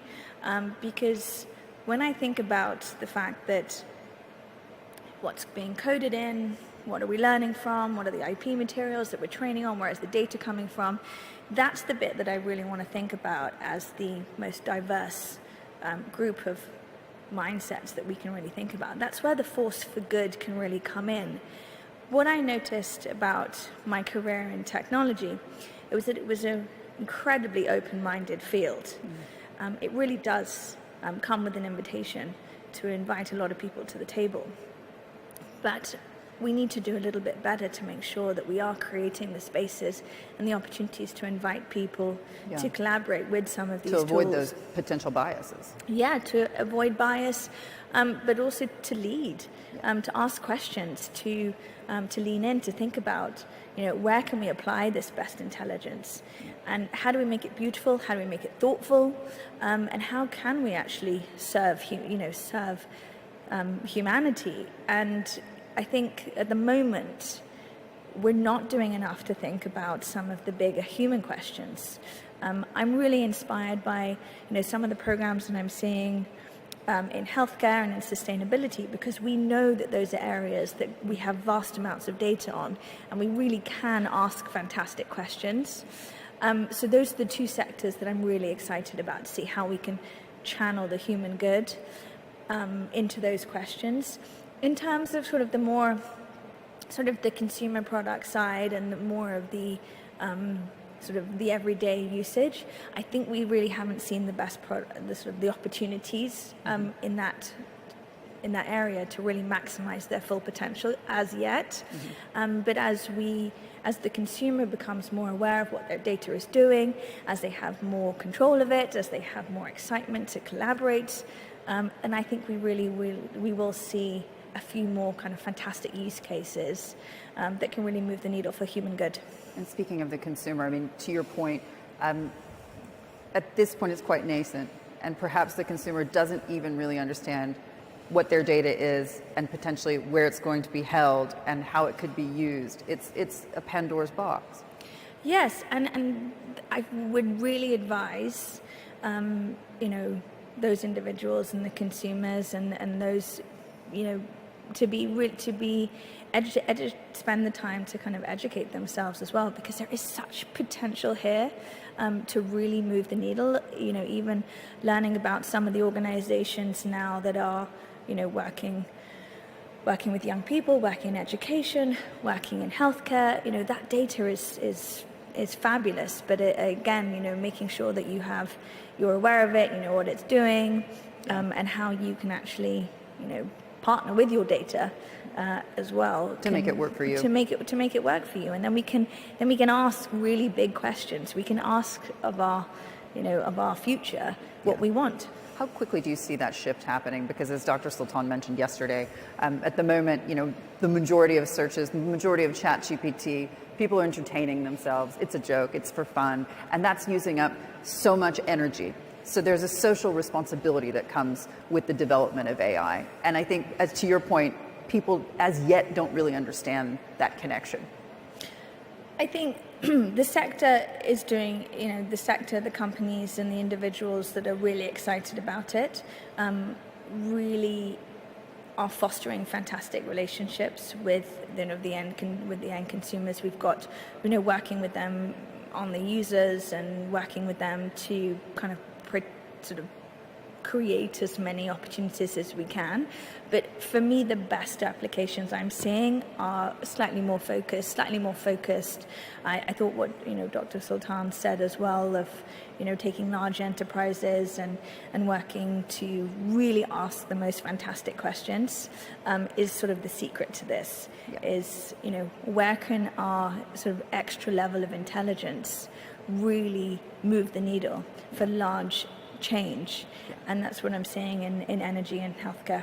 It was fascinating in our conversations yesterday with 60 of the biggest folks in energy and in tech talking about AI and how it can be applied to daily life. We're used to saying data centers, but the term I heard yesterday, which was fabulous, were intelligence factories. I thought that was fantastic. And to your point, asking those better questions and taking that societal responsibility. There are going to be questions about where those data centers are going to be located, and that's a security question, that's a geopolitical question. This sort of could quickly snowball into, frankly, it's a question of foreign policy. In your mind, how do we keep these conversations on the right path? Honestly, it takes great leaders, and it takes leadership, and it takes, again, that moment of collaboration. These are fantastic tools. They're tools that can really move the needle, but they need a lot. So how can we foster relationships that can really allow for that collaboration, and you can keep the correct balance of climate, energy, invention, transformation, and innovation at the heart of it. I think leadership is key, and collaborative leadership. So you have to have a growth mindset. I think one of the reasons why even the use of sort of the phrase artificial intelligence has, I think, done a disservice to the actual intelligence that we're creating. You think about the word artificial. It immediately doesn't inspire confidence. It's not inspiring. It's terrifying. But actually, thinking about intelligence and reimagining what intelligence looks like. I also have dyslexia, and thinking about intelligence was something that I grew up at school, and everyone was like, "Oh, you're not smart enough. You're not intelligent. You're not this. You're not that," because I'm not traditionally smart in one way. And for me, technology gave my brain a totally different set of tools to be able to do that. And so I kind of look at this sort of sector of intelligence as an opportunity. But we have to do more to invite people into the conversation. We have to be prepared to collaborate. We have to ask better questions, and we have to sort of do more to make sure that more are invited to the conversation. Yeah. And speaking of that, we were speaking a little bit earlier about the Global South and the role that the Global South will play, not only in AI, but in energy going forward in regards to critical minerals, regards to data centers. In your mind, is this actually perhaps a pathway to bringing the Global South with us in a way perhaps that we haven't done before? I would like to think so, and I'll tell you why. Because with the role of intelligence and asking better questions, I think that there's much more of a role for everyone to have a stake in the game. So what that means is that no country or no individual will be able to do this alone. It takes ecosystems, it takes thoughtful ecosystems. So how can you design things that allow everyone to have a seat at the table? So where your data centers are, where your energy is coming from, where your actual data is flowing, no one place is going to be able to do this on its own. It really does call for incredible collaboration, and what that means for emerging markets, what that means for young people to can think about that hope, to think about where they live in terms of being a global citizen and being a contributor. Technology and the tools that technology can give us can really sort of change the game in terms of where you live, how you think, and where you can collaborate. Yeah. So for me, I look at this world as I'm hopefully an internal optimist. Geopolitics currently, we need to do a bit more to foster these relationships of kindness and collaboration. But I think where I see technology really acting as a tool so that we can catch more people with the imagination to create. Do you think that AI has the power to resolve conflict, to end wars? I think we have to do a little bit more to collaborate if we're really going to see the potential of these tools to bring to bear some of the questions the planet needs us to answer. We need better data in terms of what our planet is asking us to do. The legacy of COP28 has really taught me that no one should be left behind, no matter what sector you're in, and no matter what industry you find yourself faced with. You have to ask. Now is the time to ask better questions, and how can better intelligence, better data strengthen the human capabilities for kindness, and how can we actually do more to invest in that kindness and invest in each other, and how can better data play a role in that? Tell me this, we've been talking so much obviously about the potential for the UAE in this part of the world with regards to AI, simply because in this part of the world, obviously with oil and gas and other fossil fuels, we can fuel that technology. They can do the same thing in the United States. It's a different story for Europe. It's a different story in the UK. In the United Kingdom, energy prices are 4 times higher than in the United States. In your mind, does the UK have the potential to be left behind simply because they don't have the same resources? The wonderful thing that we have in the UK is incredible talent. And we have incredible opportunities with great talent, great individuals. And talent and thoughtful talent really plays a huge part in this as well. So how can we invest in that talent? What are we doing in order to really move the needle to make sure that there is hope in this sector as well? That's another huge aspect.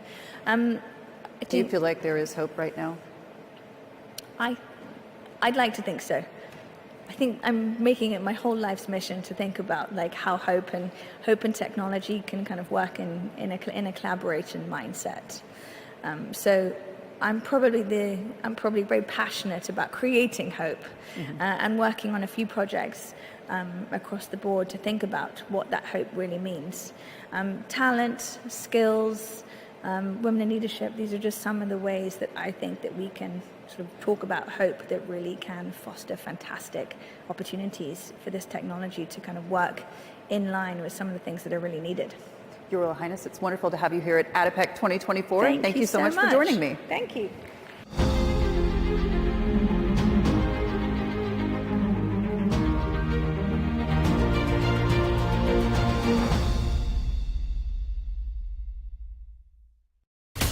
From the White House to Gaza, Kiev to Beijing, elections, economics and the environment compete with conflicts and other complex issues for our attention.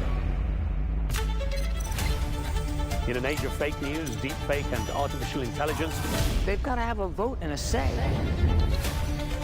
It's important to look beyond the loudest voice to understand the truth. From newsmakers to groundbreakers, My campaign is going very well. Presidents, prime ministers, princes and peacemakers, and cultural tastemakers. As Arabs, as Middle Eastern, we're too